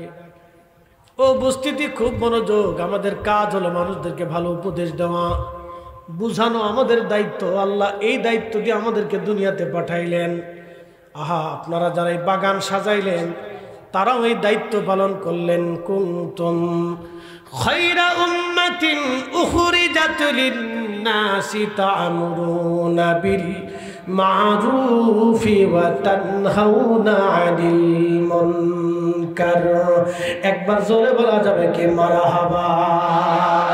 সুন্দর ফুল, সুন্দর ফল, মিঠা নদীর পানি, খুদা তোমার মেহেরবানি, খুদা তোমার মেহেরবানি। তুমি কতই দিলে রতন, ভাই বেরাদার পুত্র স্বজন। তুমি কতই দিলে রতন, ভাই বেরাদার পুত্র স্বজন। খুদা পেলি অন্ন যোগাও, মানি চাই না মানি, খুদা তোমার মেহেরবানি, খুদা তোমার মেহেরবানি। শুনে যাবেন হাজিরিন, এইখানে শেষ না। আল্লাহর নবী ডাক দিলেন, মালিক তুমি কি শোনো নাই? আল্লাহ গুনাহ মাফ করে দিতে চেয়েছেন। মালিক ইবনে দিনার বলেন, ইয়া রাসূলুল্লাহ, ভুল হয়ে গেছে, ক্ষমা করে দেন। ইয়া নবী আল্লাহ, আল্লাহর নবী স্বপ্নে বললেন, মালিক আল্লাহর বান্দাকে যে সুসংবাদ দাও, আল্লাহ তার জীবনের অপরাধ মাফ করে দিয়েছে। তবে তবে শুনে যান, ওয়াজ শেষ হয় নাই। এই উঠবেন না, যারা বাড়ির লেগে পাগল হয়েছেন বসেন না, বসেন, উঠবেন না। বাড়ির লেগে পাগল হয়ে গেছেন, জীবনে বহু বাড়ি যেতে পারবেন, একবার কবরে গেলে আর বাড়ি যাওয়ার সুযোগ নেই। কি কথা কন না কেন? কবরে একবার ঢুকে গেলে বাড়ি যাওয়ার আর সুযোগ নাই, কিন্তু দম একবার চলে গেলে ও ছেলে মেয়ে আত্মীয় স্বজন কেউ আপনাকে কাছে রাখবেন না, ওই চিন্তা বাদ দেন। মানুষ মারা যাওয়ার 24 ঘন্টা পরে পায়খানার রাস্তা দিয়ে পোকা বের হয়, আপনারা তো জানেন না, পোকা 24 ঘন্টায় মানুষের শরীর পচে না, 24 ঘন্টায় পচে না, 3 দিন পরে পচা শুরু হয়। 24 ঘন্টায় পচে না, 24 ঘন্টা পরে শরীর থেকে গন্ধ আসে। কিসের গন্ধ জানেন? পায়খানার রাস্তা দিয়ে পেটের ভিতর দিয়ে একটা পোকা আসে, খালি চোখে দেখা যায় না, সারা শরীরে সেই পোকা ছড়িয়ে যায়, দুর্গন্ধ বিশ্রী গন্ধ আসতে থাকে। তখন ছেলে বলে তাড়াতাড়ি কবরে দেন। আমার বেলা হবে, আপনার বেলা হবে, এত পাগল হয়ে না। এই ব্যবসায়ী কমিটি অনেক মেহনত করে একটা বাগান সাজাইছে। আমাদের এই ঢকালা ওয়াজও যদি আপনাদের পছন্দ না হয় তাহলে বুঝতে হবে আপনারা মুমতাজের পাগল। কি কথা কন না কেন?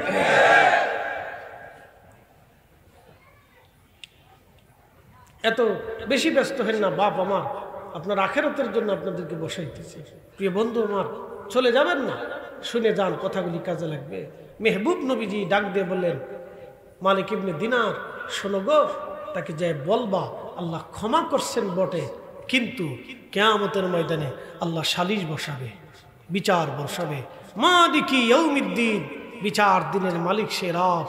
সেই দিন পুঙ্খানুপুঙ্খরূপে প্রত্যেকটা মানুষের জিন্দেগির হিসাব টানবে।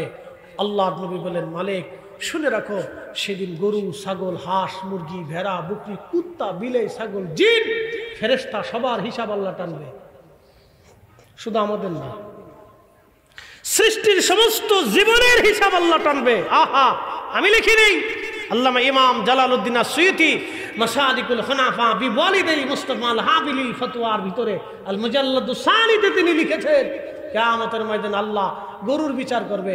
উত্তর পাড়ার গরু যায় বলবে, আল্লাহ আর দক্ষিণ পাড়ার গরু আমার মারছিল, আমি বিচার চাই। তখন আল্লাহ বলবে, তোমাকে যেমনে মারছিল তুমি আজকে সেমনি মেরে দাও। কুকুর এসে বলবে, ইয়া রব, দক্ষিণ পাড়ার কুকুর আমাকে কামড়াইছিল, ওর এলাকায় খাইতে গেছিলাম, আমাকে মারছিল, আল্লাহ আমি ফাইসালা চাই, দুনিয়ার কোনো আদালত ছিল না, আল্লাহ বিচার করে দেন। তখন বলবে, রব তোমাকে যেইভাবে মারছিল তুমি আজকে সেইভাবেই তাকে মেরে দাও। কুকুর ডাক দিয়ে বলবে, ইয়া রব, আমি মালিকের অধীনে ছিলাম, আল্লাহ আমি মালিকের বাড়ি সারা রাত পাহারা দিয়েছি, বিনিময়ে আমাকে সকালে ঠিক মতো খাইতে দেয় নাই। এত সহজ ভাবতেছেন? ওয়াজ আসলটা শিখে যান, আসল ওয়াজ শিখে যান, আসল ওয়াজ শিখে যান। এদেশে রমজান আসতেছে, সামনে রমজান, বাংলাদেশের কয়েক লক্ষ মানুষ হজে যাবে ওমরা করার জন্য। বলে বহুত নাকি? তো কত নাকি?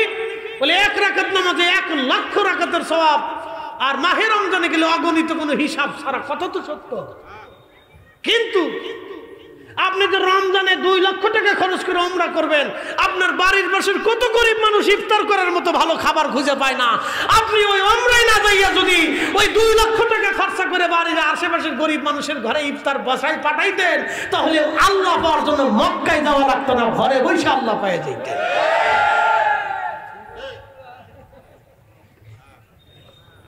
আসল জিনিস শিখে যান। এগুলি ইবাদত, এগুলি ইবাদত, এগুলো আমরা মুসলমান ভুলে গেছি। খ্রিস্টানদের কাছে যান, দেখেন ফিলিস্তিনিদের জন্য 70টা জাহাজ ভরে খাবার নিয়ে খ্রিস্টানরা দৌড়াই আসছে, আর সৌদি আরবের আমির উমরারা মুখ বুঝে কুলুপুটে বসে থাকেন।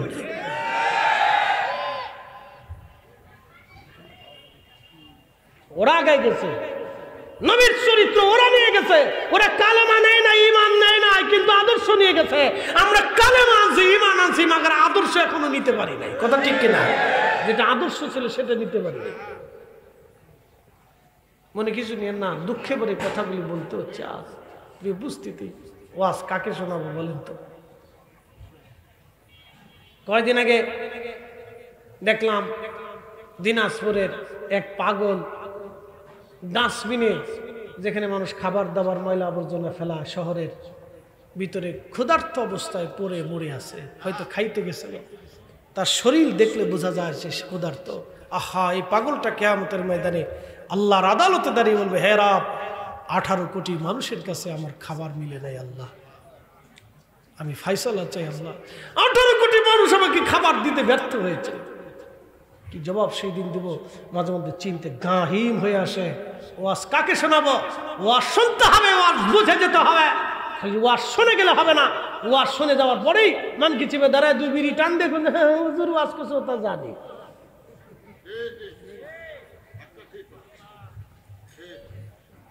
ওয়াজ শুনে যাবেন। একটা কুকুর পর্যন্ত আল্লাহর আদালতে দাঁড়ায় বলবে, হ্যাঁ রব আমার মালিক আমাকে খাবার দেয় নাই, আমি ফাইসালা চাই আজকে। আমি লিখে নেই, ইমাম সুয়ুতী 750 বছর কি কিতাব লিখেছে, বুঝে যেতে হবে ওয়াজ। আমরা মুসলমান আসল জিনিস হারিয়ে ফেলেছি, যেটা আমাদের প্রয়োজন ছিল আমরা সেটা না করে আমরা শুধু দৌড়াইতেছি, কেটা বুকে হাত বাঁধবে, কেটা নাভিতে হাত বাঁধবে, গুথাগুথি সারাদিন 24 ঘন্টা অনলাইনে ঢুকলে মনে হয় যে হুজুরদের কাজই মনে হয় দেশ। আল্লাহ দেশে দোয়া বন্ধ করার জন্য হুজুর আনে নাই, আল্লাহ দোয়া চালু রাখার জন্য আল্লাহ আমাদেরকে দুনিয়াতে পাঠিয়েছে, আল্লাহ ইনসাফ প্রতিষ্ঠিত করার জন্য পাঠিয়েছে, ক্ষুধার্তর করে খাবার দেওয়ার জন্য আল্লাহ পাঠিয়েছে। কথা বলেন ঠিক কিনা? 40 বছর পর্যন্ত কোরআন আসে নাই, 40 বছর পর্যন্ত শরিয়াত আসে নাই, নামাজ আসে নাই, রোজা আসে নাই, হজ আসে নাই, যাকাত আসে নাই, হালাল হারাম আসে নাই, 40 বছর পর্যন্ত রাসূলের কাছে কোরআন আসে নাই, দ্বীন ধর্ম আসে নাই। তো 40 বছর নবী কি কাজ করেছিলেন? মিথ্যা বলেন নাই, চগলখড়ি করেন নাই, গীবত করেন নাই, অন্যায় করেন নাই, গালিগালাজ করেন নাই, মানুষ হত্যা করেন নাই, দর্শন করেন নাই। রাসূলের জিন্দেগিতে 40 বছরে একটা আয়াত পর্যন্ত পাবেন না, ত্রুটি খুঁজে পাবেন না। হিলফুল ফুজুল তৈরি করে নবীজি গরিব মানুষের ঘরে খাবার দিলেন, বস্ত্রহীনকে বস্ত্র পরাইলেন, ক্ষুধার্তকে খাবার দিলেন, অসুস্থকে সেবা করলেন। 40 বছর পর্যন্ত মক্কার অলিগলিতে ঘুরে ঘুরে ঘুরে ঘুরে দরিদ্র মানুষের পাশে থেকে থেকে নবীজি আল আমিন হলেন, বিশ্বাসী হলেন, আল আমিন হলেন, বিশ্বাসী হলেন। তিনি রাহমাতুল লিল আলামিন। 40 বছর ধরে তিনি আমাদেরকে আদর্শ শিক্ষা দিয়েছেন। কথা বলেন ঠিক কিনা? কি নিতে পেরেছি আমরা? কি নিতে পেরেছি? এ মুসলিম জাতি আমরা রাসূলের কি আদর্শ কি নিতে পেরেছি? কিচ্ছু নিতে পারিনি, কিচ্ছু নিতে পারিনি আমরা। ওয়াজ কি করব, কার সামনে করব নিজেও জানি না। প্রিয় উপস্থিতি, তারপর দায়িত্ব কর্তব্য বোঝানোর জন্য প্রিয় ভাই আমার কথাগুলি বাড়ি পর্যন্ত নিয়ে যাবেন। পায়ে হাত দিয়ে বলবো, বন্ধু বাড়ি পর্যন্ত নিবেন কথাগুলি।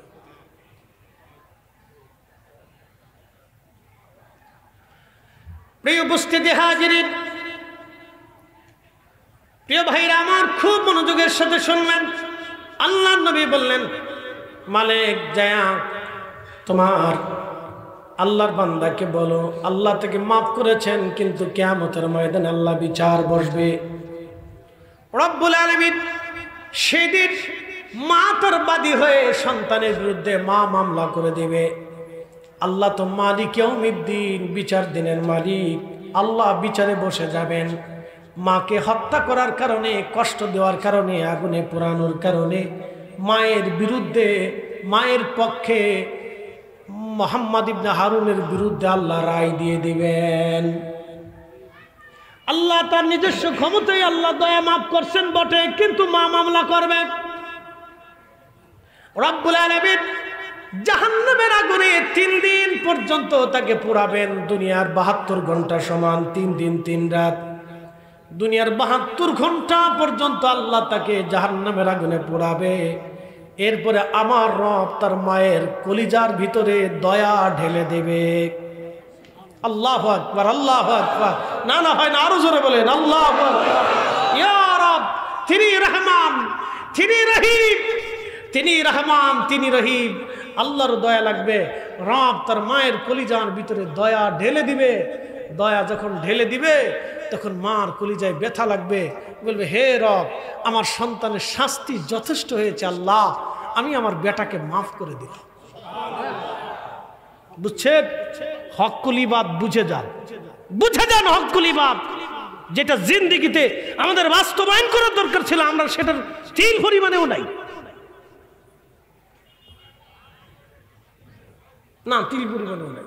হক্কুলিবাদ, সৃষ্টির হক, বান্দার হক, এগুলি বুঝে বুঝে চলবে।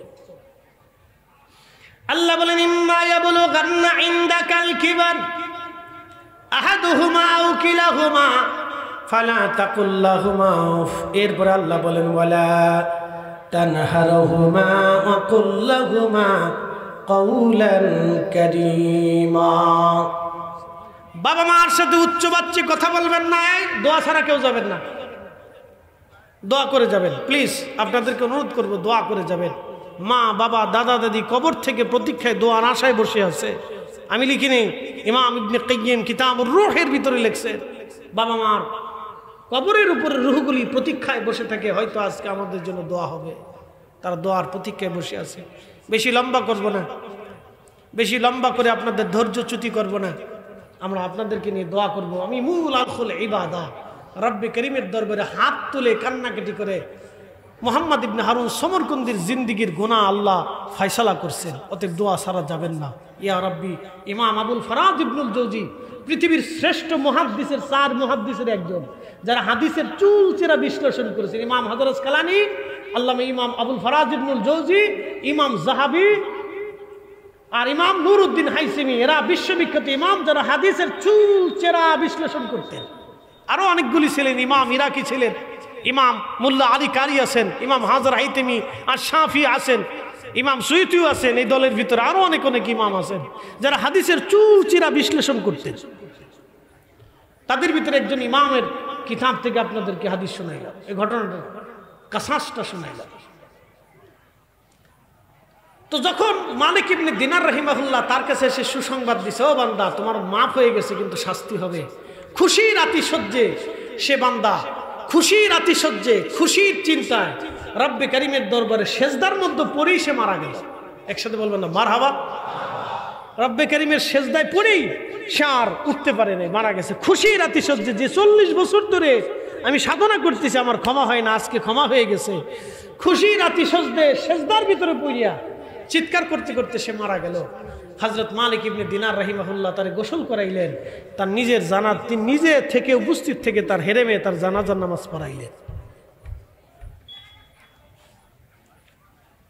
আহা, প্রিয় উপস্থিতি, ভালো করে শুনে যান। এরপর আল্লাহ ওয়ালা তানহারহুমা, শক্ত ভাষা ব্যবহার করবা না। ওয়াকুল লাহুমা কাওলান কারীমা,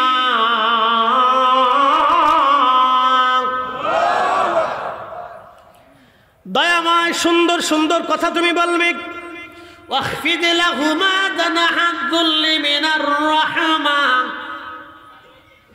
এরপর আল্লাহ বলেন তোমার যত দয়া আছে, তোমার যত মায়া আছে, তোমার যত ভালোবাসা আছে, সব তুমি তোমার বাবা মার জন্য এগুলি সব বিছাই দিবা। এরপরে আল্লাহ বললেন ওয়াকুর রাব্বিরহামহুমা কামা রাব্বায়ানি সগীরা। আল্লাহ বাধ্যতা করে দিয়েছেন। একসাথে কোন আল্লাহু আকবার। ইমাম আলুসি আল বাগদাদি তাফসীরে রূহুল মানির ভিতরে ওয়া কাযা রাব্বুকা শব্দ দিয়ে ব্যাখ্যা করেছেন, আল্লাহ পিতামাতার প্রতি হক আদায় করা, সুন্দর শব্দ দিয়ে কথা বলা, তাদের সাথে উত্তম আচরণ করা, তাদের খেদমত করা আল্লাহ ফরজ করে দিয়েছেন। আল্লাহ আরো বাধ্যতামূলক করে দিয়েছেন পিতামাতার জন্য দোয়া করা। একসাথে বলবেন আল্লাহু আকবার। এই জন্য দোয়া ছাড়া কেউ যদি জানতো হক আদায় করবেন না। দোয়া ছাড়া যদি কেউ জানতো তাহলে হক আদায় হবে না। আকুর রাব্বিরহামহুমা কামা রাব্বায়ানি সগীরা।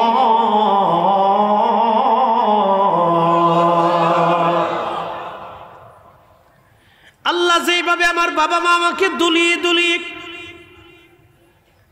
পাখি দেখবেন পাখির 3-4টা বাচ্চা হয়, 3-4টা বাচ্চা হওয়ার পরে পাখি উড়ে উড়ে খাবার নিয়ে আসে, বাচ্চারা হাঁ করে থাকে, মা পাখিটা বাচ্চার মুখের ভিতরে খাবার দিয়ে দেয়। কি কথা বলেন ঠিক কিনা? ওইভাবে আমাদের মা আমাদের বাবা আমাদের মুখের ভিতরে খাবার দিয়ে দিত। আহা, আমাদের মা আমাদের বাবা আমাদের মুখের মধ্যে খাবার দিয়ে দিত, খাবার দিত। উপস্থিতি খুব মনোযোগ দিবেন। আমাদের মা আমাদের বাবা মুখের মধ্যে যখন খাবার দিত, দুলিয়ে দুলিয়ে ঘুম পাড়াইতো। আল্লাহ, আমি ক্ষুধার্ত হলে কান্না করার সাথে সাথে মা আমাকে আনন্দ দিত। একটা মুহূর্তের জন্য মা নিজের চোখের আড়াল আমাকে করে নাই। হে রব, রব্বায়ানি সগীরা, আল্লাহ জান্নাতে আমার আব্বা আম্মাকে সেইভাবে রাখেন যেইভাবে আমার মা আমার বাবা ছোট্টকালে আমাকে লালন পালন করেছিল। একবার জোরে জোরে চিৎকার মেরে বলেন আল্লাহু আকবার। লা ইলাহা ইল্লাল্লাহ। লা কালেকশন আছে।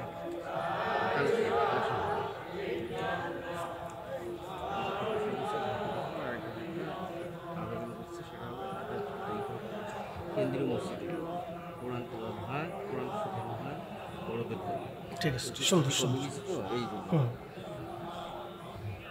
حسبي ربي جل الله ما في قلبي غير نور محمد صلى الله لا إله إلا الله لا إله إلا الله لا إله إلا الله মুহাম্মাদুর রাসূলুল্লাহ সাল্লাল্লাহু আলাইহি ওয়াসাল্লাম।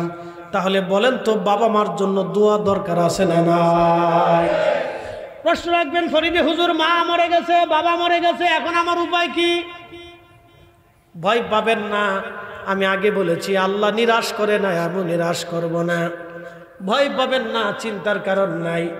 আহা, আল্লাহ রসুলকে এক সাহাবী জিজ্ঞেস করলেন, ইয়া রাসূলুল্লাহ, মা মরে গেছেন, বাবা মরে গেছেন, আমি তো হক আদায় করতে পারি নাই। নবীজি বললেন, তোমার পিতামাতার জন্য বেশি বেশি করে দোয়া করো, কবরের পাশে যাবেন দোয়া করবেন, কোরআন শরীফ পড়ে দোয়া করবেন এবং কোরআন খতম করে বাবা মার জন্য দোয়া করবেন। হযরত খাদিমুর রাসূল আনাস, তিনি প্রত্যেক দিন সকালবেলা বাড়িতে আসতেন, ফজরের নামাজ পড়ে বাড়ি এসে কোরআন খুলতেন, দুই এক পারা কোরআন শরীফ বাকি রাখতেন, সারা রাত কোরআন খতম দিতেন। এক দুই পারা বাকি রেখে বাড়ি এসে ওনার 100-র মতো সন্তান ছিল, নাতি নাতকুর দিয়া প্রায় 2 থেকে 250-300 সন্তানাদি হবে। সবাইকে নিয়ে তিনি বসে যাইয়া বাকি 2 পারা কোরআন শরীফ তেলাওয়াত করে দোয়া করতেন। হযরত খাদিমুর রাসূল আনাস রাদিয়াল্লাহু আনহুর জীবনের ভিতরে আসা সিয়ার আলামিন নুবালাতে হযরত আনাস রাদিয়াল্লাহু আনহু বললেন, আমার সাথীরা, আমার সন্তানরা, আমি নবীজির জবান থেকে শুনেছি কোরআন খতমের পরে যেই দোয়া হয়, এই দোয়া আল্লাহর দরবারে কবুল হয়ে যায়। আল্লাহু আকবার। কোরআন খতমের পরে যে দোয়া হয় সেটা কবুল হয়। নবীজি বললেন, সাহাবী, তুমি তোমার বাবা মার জন্য বেশি বেশি করে যদি দোয়া করো, কিয়ামতের ময়দানে আমার রব, আমার আল্লাহ তোমাকে বাবা মার খেদমত গুজারি সন্তান হিসেবে কবুল করে নেবে। দোয়া কি করবেন? আসতে বলেন, বড্ড ডরাই বলেন না। দোয়া হবে, দোয়া হবে। কোরআন খতম দিয়ে পড়বেন। তলবে ইলমরা আছে, তাদেরকে বাড়িতে দাওয়াত দিয়ে কোরআন খতম করাবেন, কোনো নিষেধ নাই, কোনো বেদাত নেই, এগুলো আজেরে ফতোয়া, কোনো নিষেধ নাই।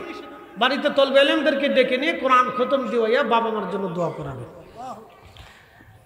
এই কেন্দ্রীয় মসজিদে প্রতিদিন বাদ আসা 1 ঘন্টা এ কোরআনের দর্শ হয়। মারহাবা কোন দারুণ জিনিস। আল্লাহু আকবার, আল্লাহু আকবার, দারুণ জিনিস। কখনো শরম করবেন না, যাদের বয়স বৃদ্ধ হয়ে গেছে কোরআন শিখতে হবে। আপনি মুসলিম, যদি কোরআন শরীফ পড়তে না পারেন তাহলে জীবনের অনেক বড় ব্যর্থতা, কেউ বাদ দিবেন না। এই মজলিসে বৈশা আপনারা 1 ঘন্টা ব্যাপী বৈশা কোরআন শরীফ শিখবেন। কোরআন শরীফ পড়ার মতো এত বড় নিয়ামত, এত বরকতময় কাজ কি জীবনে কি হতে পারে বলেন তো? আল্লাহর কালাম, ইয়া রাব্বি। এই কোরআনের দর্শে অবশ্যই আপনারা বসবেন, অবশ্যই কোরআনের দর্শে বসবেন। আমার এক ভাই বলছেন, হুজুর পীর ধরা কি? আসলে পীর ধরা টরা কোনো শব্দ না, শব্দটা হলো বাইআত। শব্দটা কি? বাইআত। বাইআত শব্দের অর্থ হচ্ছে অঙ্গীকার অথবা বিক্রি হওয়া। বাইউন শব্দের অর্থ হলো বিক্রয়। বাইআত শব্দের অর্থ হলো নিজেকে বিক্রয় করা। কার কাছে? একজন শায়েখ অথবা মুর্শিদ, একজন বুজুর্গের হাতে। কিসের বিনিময়ে? আল্লাহ রসুলের পথে চলার শর্তে নিজেকে বিক্রয় করা। কথা বুঝাইতে পারছি আপনাদেরকে? ভালো করে শোনেন। আল্লাহ এবং রসুলের পথে চলার শর্তে একজন পীর ও মুর্শিদের কাছে অথবা একজন বুজুর্গের কাছে নিজেকে বিক্রয় করা। যেমন আপনারা এই স্কুলে ভর্তি হন না, ভর্তি হওয়ার সময় কিছু নিয়মাবলী লেখা থাকে না, মাদ্রাসায় ভর্তি হওয়ার সময় ফরমে নিয়মাবলী থাকে না, শেষে নিচে কি থাকে যে আমি এই প্রতিষ্ঠানের সামগ্রিক আইন কানুন নিয়ম শৃঙ্খলা মেনে চলে শিক্ষা ব্যবস্থা গ্রহণ করার শর্তে, এরকম তো স্যার আছে না, এই শর্তে আমি ভর্তি হলাম। নিচে কিন্তু অভিভাবকের একটা সিগনেচার থাকে, ছাত্রেরও একটা সিগনেচার থাকে। এই সিগনেচারটাই হলো বায়াত, অঙ্গীকার। এই সিগনেচারটা কি? অঙ্গীকার। তো একজন বুজুর্গের হাতে ওই শর্তে বায়াত নেওয়া অবশ্যই ধরতে হবে, ধরা যাবে, নিষেধ নাই। কে নিষেধ করছে? আল্লাহ নিষেধ করে নেই। সূরা মুমতাহানার 12 নম্বর আয়াতে আল্লাহ উদ্বুদ্ধ করেছেন যে তোমরা হও, অসুবিধা নেই। কিন্তু আবার যেখানে সেখানে হইেন না, যার তার কাছে হইেন না, আবার গাঞ্জটি হিরুঞ্চির কাছে যায় না। বাংলাদেশে কারা ইমান ও ইসলামের প্রথম দাওয়াত দিয়েছেন আলোচনা উপকৃত? আচ্ছা ঠিক আছে, এখানে একটা মতামত আছে। আমি তো সারা বাংলাদেশে ঘুরি, মোটামুটি আমার সফর আছে। তো বাংলাদেশে সর্বপ্রথম একজন দাওয়াত নিয়ে এসেছিলেন সাহাবী, 4 জন সাহাবী ছিলেন। প্রথম চট্টগ্রামের যে পোর্ট আছে, বন্দর আছে, এই বন্দর এলাকাতে তিনি এসেছিলেন। তেনার নাম সাদ বিন আবি ওয়াক্কাস বর্ণিত আছে, কিন্তু সাদ বিন আবি ওয়াক্কাস সম্ভবত হবে না, কারণ সাদ বিন আবি ওয়াক্কাস রাদিয়াল্লাহু আনহুর মাজার হচ্ছে আরবে। এটা হয়তো অন্য কোনো সাদ হবে, কিন্তু সাহাবী। অন্য কোনো সাদ হবে, কিন্তু সাহাবী। সাদ বিন আবি ওয়াক্কাস বলতে বলতে ওই নাম হয়ে গেছে, কিন্তু সাহাবী আসছিলেন, এটা সত্য। তিনারা আবার এই সাগর পথ দিয়ে যেতে যেতে যেতে যেতে মায়ানমারের সাগর দিয়ে থাইল্যান্ডের সাগর হয়ে একেবারে মালয়েশিয়ার মালাক্কা প্রণালী একটা সাগর আছে। আমি মালাক্কা প্রণালীতে আল্লাহর একজন ওলি, তার নাম মহিউদ্দিন আব্দুল কাদের জিলানী রহমতুল্লাহ আলাইহির ছেলে সুলতানুল আরিফিন ইসমাইল বুগদাদি আল হাসানির মাজার জিয়ারত করে আসছি। মালাক্কা সাগরের প্রণালীর ভিতরে একটা দ্বীপ আছে পুলাউ বুসার, আমি সেখানে কয়েকদিন আগে মালয়েশিয়া মাহফিল করে ওখানে জিয়ারত করে আসছি। তো এই সাগর পথ দিয়ে চাইনিজদের যে একটা বন্দর এলাকা আছে গুয়াংজু, গুয়াংজুতেও ইনশাল্লাহ সফর আছে আমার। গুয়াংজু, এই গুয়াংজুতে তিনারা যে কালেমার দাওয়াত দিয়ে ওখানে ঘুমিয়ে আছেন। একসাথে বলবেন না মারহাবা। সারা পৃথিবীতে আউলিয়া একরাম কালেমার দাওয়াতে অপরিসীম খেদমত করেছেন। প্রথম খেদমত সাহাবীদের। প্রথম খেদমত কাদের? না, একসাথে বলেন, প্রথম খেদমত কাদের? সাহাবীদের। বিদায় হজের স্যার কি হজে গেছিলেন নাকি? হ্যাঁ, হজে গেছেন। তো স্যারে হজে গেছেন, তিনি জানেন যে আরাফাতের জাবালে রহমত যে পাহাড় আছে, এই পাহাড়ে দাঁড়াইয়া আল্লাহর নবী বিদায় হজের একটা ভাষণ দিয়েছিলেন। সোয়াদক্ষ সাহাবী উপস্থিত ছিল। তখন রসুল বলেছিলেন, এ আমার সাহাবীরা, তোমাদের মাঝে কি কালেমার দাওয়াত পৌঁছেছি? তারা বলে, বালা, হা ইয়া রাসূলুল্লাহ, আপনি পরিপূর্ণ মতো পৌঁছাইছেন, কোনো খেয়ানত করেন নাই। তখন আল্লাহ রসুল আকাশের দিকে তাকে বলেন, হে রাব, আপনি সাক্ষী থাকেন, আপনার বান্দারা সাক্ষ্য দিয়েছে আপনার দাওয়াত আমি পরিপূর্ণ মতো পৌঁছাইছি। তখন আল্লাহ আয়াত নাজিল করলেন, আল ইয়াউমা আকমালতু লাকুম দীনাকুম ওয়া আতমামতু আলাইকুম নি'মাতি ওয়া রাদিতু লাকুমুল ইসলাম দীনা। এই আয়াত তখন নাজিল করে আল্লাহ ইসলাম ধর্মটাকে একবারে সিল দিয়ে বললেন, আমি নিয়ামতকে পরিপূর্ণ করলাম, দিনকে, ইসলামকে একেবারে আমি আল্লাহর মনোনীত, একেবারে মঞ্জুরীয় ধর্ম হিসেবে সাব্যস্ত করলাম। একসাথে বলবেন আল্লাহু আকবার। ওইখান থেকে সাহাবীরা তাম দুনিয়াতে ছড়াই গেল। তাম পৃথিবীতে সাহাবীরা যে যেখানে পারলো, যত দূর পর্যন্ত যেতে পারলো, সাহাবীরা ছড়িয়ে গেল। প্রথম সাহাবীরা আসলেন। এরপরে 100 বছর পরে আসলেন হযরত বাইজিদ বুস্তামি রহমতুল্লাহ আলাইহি। ওনার এখানে বাংলাদেশে কোনো মাজার নাই, ওনার যেটা আছে ওটা হলো দরগা। উনি ওইখানে বসছিলেন, খানকা, ওখানে বসে কালেমার দাওয়াত দিছিলেন। ওই মাহফিলে আমি অনেকবার মাহফিল করছি, এই বছরও করছি। বাইজিদ বুস্তামি রহমতুল্লাহ মাজার নটা হলো দরগা, ওখানে মাহফিল আমি করছি, অনেকবার করছি। তো যাই হোক, উনি আসলেন আর 100 বছর পরে। তার 100 বছর পরে চট্টগ্রাম আরেকজন আসলেন, তার নাম হযরত বদর শাহ আউলিয়া, মিসকিন শাহ, গরিবুল্লাহ শাহ, আরও এরকম 12 জন আসলেন। তিনাদের মাজারও আমি, বদর শাহ রহমতুল্লাহের মাজারও আমি জিয়ারত করছি। তো এরপরে শাহজালাল ইয়ামিনী, তারও আপনার 300 বছর পরে, দুঃখিত 500 বছর পরে শাহজালাল ইয়ামিনী আসলেন, তারও 500 বছর পরে 360 জন নিয়ে। একসাথে বলবেন না মারহাবা। 360 জন নিয়ে আসলেন। এরকম বুজুর্গানে দিন, আউলিয়া কেরাম তাম পৃথিবীতে ইসলামের সুমহান বাণী তেনারা ছড়ানোর জন্য যথেষ্ট ভূমিকা রাখছেন, এটার কোনো অস্বীকার করার কোনো সুযোগ নেই ভাই আমার। তবে আপনাদেরকে বলি, এই উপমহাদেশে না, তাম পৃথিবীতে যত সাম্রাজ্য ছিল, আপনি উসমানীয় বলেন, এরপরে আব্বাসীয় সাম্রাজ্য বলেন, উমাইয়া সাম্রাজ্য বলেন, উমাইয়া সাম্রাজ্যের সব কয়টা বাচ্চা খলিফা ছিল দুনিয়া লোভী, নারী লোভী, শতা, খাটাস, বদমাস, বেঈমান। একজন ছিল শুধু ইমানদার, তিনি ওমর ইবনে আব্দুল আজিজ রহিমাহুল্লাহ। একসাথে বলবেন না মারহাবা? আব্বাসীয় খলিফাদের ভিতরে অধিকাংশ ছিল শতান, দুনিয়া লোভী, নারী লোভী। একজন মাত্র আল্লাহ প্রেমিক ছিলেন, তার নাম হযরত হারুনুর রশিদ রাহমাতুল্লাহ আলাইহি। ওনার স্ত্রী জুবাইদা, সারে দেখছেন নহরে জুবাইদা, এখনো আরাফাত পর্যন্ত আছে। একসাথে কোন না মারহাবা? হারুনুর রশিদ রাহমাতুল্লাহর স্ত্রী নহরে জুবাইদা করছিলেন 25 মাইল লম্বা। যারা হজে গেছেন তারা দেখছেন 25 মাইল লম্বা নহরে জুবাইদা। হাজিদের পানি খাওয়ার জন্য এই মহিলা, মহিষী নারী তাহাজ্জুদ কাজা করতেন না। এগুলো আমাদের জানতে হবে।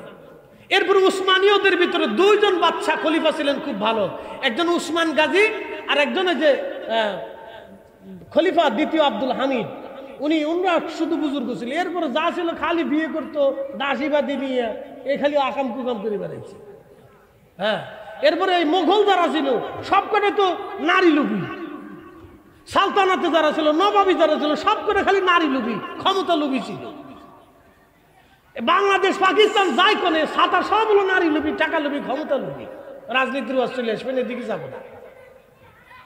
শুধুমাত্র বুজুর্গানে দিন, আউলিয়া কিরাম, তারা নির্বিচারে একেবারে নিঃস্বার্থভাবে এদেশে ইসলামের খেদমত করছে। একসাথে বলবেন না মারহাবা? এরপরে উলামায়ে কিরাম আসছেন, তাদেরও খেদমতের কোনো কমতি নেই, তাদের খেদমতকেও অস্বীকার করা যাবে না, তাদেরও অনেক বড় খেদমত। পরবর্তীতে আইসে এই 100 বছরে উলামায়ে কিরামের খেদমত বাড়ছে, 200 বছরে উলামায়ে কিরামের খেদমত ব্যাপক হারে বাড়ছে। তার আগে আউলিয়া কিরাম বুজুর্গানে দিন বিরাট খেদমত করছে, অসুবিধা নেই ইনশাআল্লাহ। এক ভাই লেখছেন, প্রচলিত নিয়মে আমরা যে মিলাদ কিয়াম করি তা কি শরীয়ত সম্মত? কোরআন হাদিসের আলোকে আলোচনা করলে আমাদের ভ্রান্ত ধারণা দূর হবে ইনশাআল্লাহ। ধন্যবাদ আমার এই ভাইকে প্রশ্ন করার জন্য। যিনারা প্রশ্ন করছেন সকলকে মোবারকবাদ। জানার ইচ্ছাকে বলা হয় জিজ্ঞাসা। আমার এই ভাইটা লিখেছেন প্রচলিত নিয়ম, কথাটা সুন্দর, প্রচলিত নিয়ম। এখন আপনাদেরকে বলি, আজকের এই মাহফিল কি রসুলের নিয়মে না প্রচলিত নিয়মে? বলেন এবার, না জোরে বলেন, জোরে বলেন। না, মাহফিল তো রসুলের নিয়মে হয়েছে না, প্রচলিত নিয়মে। আমারা দাওয়াত করে আনছেন, এই রসুলের জিন্দিগির সাহাবীদের এই সিস্টেম ছিল না। সভাপতি সাহেব নির্বাচন করছেন, এটা ছিল না। মাইক প্যান্ডেল ট্যান্ডেল দিয়ে এইভাবে এই সিস্টেম ছিল না। তারপরে নাম লেখছেন তফসিরুল কোরআন মাহফিল। রসুলের জমানাতে এরকম ছিল না। রসুলের জমানা ছিল হিয়া হিলাকুজ জিকির, হিয়া হিলাকুজ জিকির। হাদিসে এটা হালকায় জিকির বলে না অনেকে, এটা হাদিস সম্মত, হালকায় জিকির। কর না মারহাবা? না জোরে কর না মারহাবা? হালকায় জিকির কি বলে? হালকা জিকির, হালকা হালকা মানে বৈঠক। এটা হচ্ছে হাদিসের নিয়ম। কিন্তু এইগুলি আমি নাজেজ বেদাত বলবো না, কারণ এইগুলি করার কারণে আপনারাও উপস্থিত হইতে পারছেন। কথা কোন ঠিক কিনা? যদিও প্রচলিত নিয়ম, কিন্তু কাজ অনেক দামি।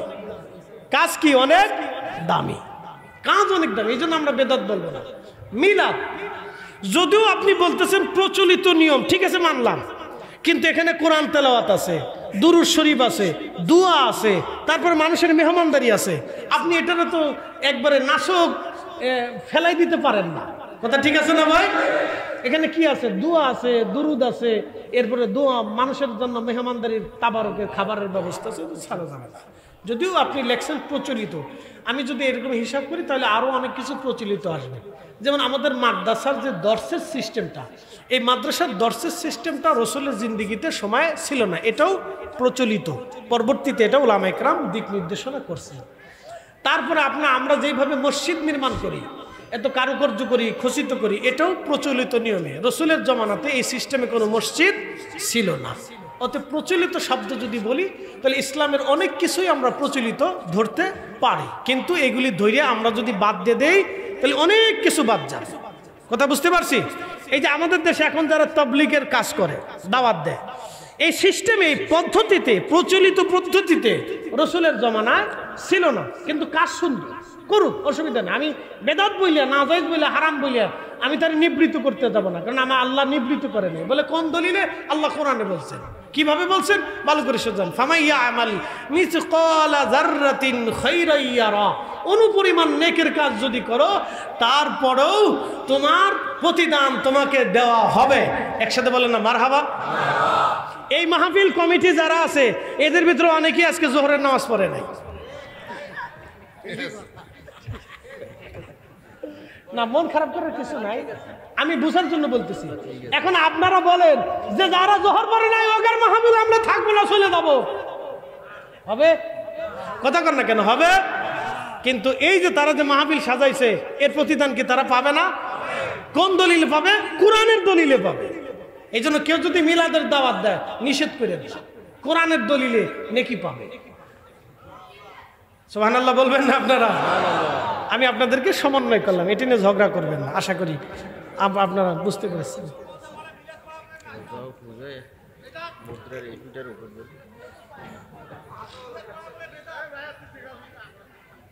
আচ্ছা, এই রোজা পূজা এগুলি একটা রাজনৈতিক প্রশ্ন, তো এগুলো আমি দেব না, এটা রাজনৈতিক পর্যায়ে চলে গেছে।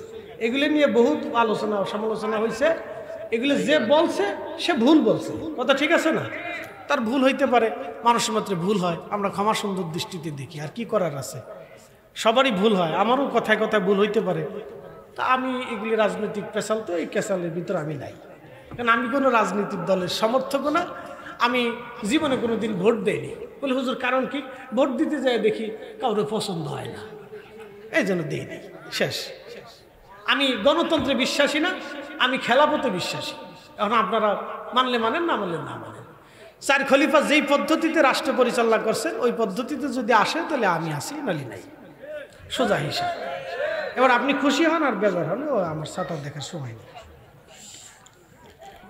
আল্লাহ আমাদেরকে কবুল করুক, সকলে বলে না আমি।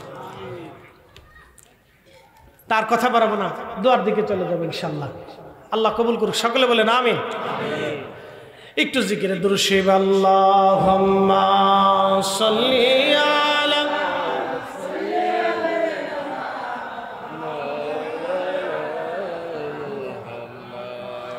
ওয়া আলা আলি সাইয়্যিদিনা মাওলানা।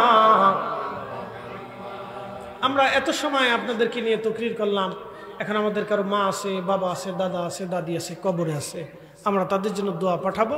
সূরা ফাতিহা একবার পড়বেন, সূরা ইখলাস 3 বার পড়বেন। আল ইখলাস সুলুসুল কোরআন, সূরা ইখলাস যে 3 বার পড়বে 1 খতম কোরআনের নেকি আল্লাহ আমলনামায় দিয়ে দেবে।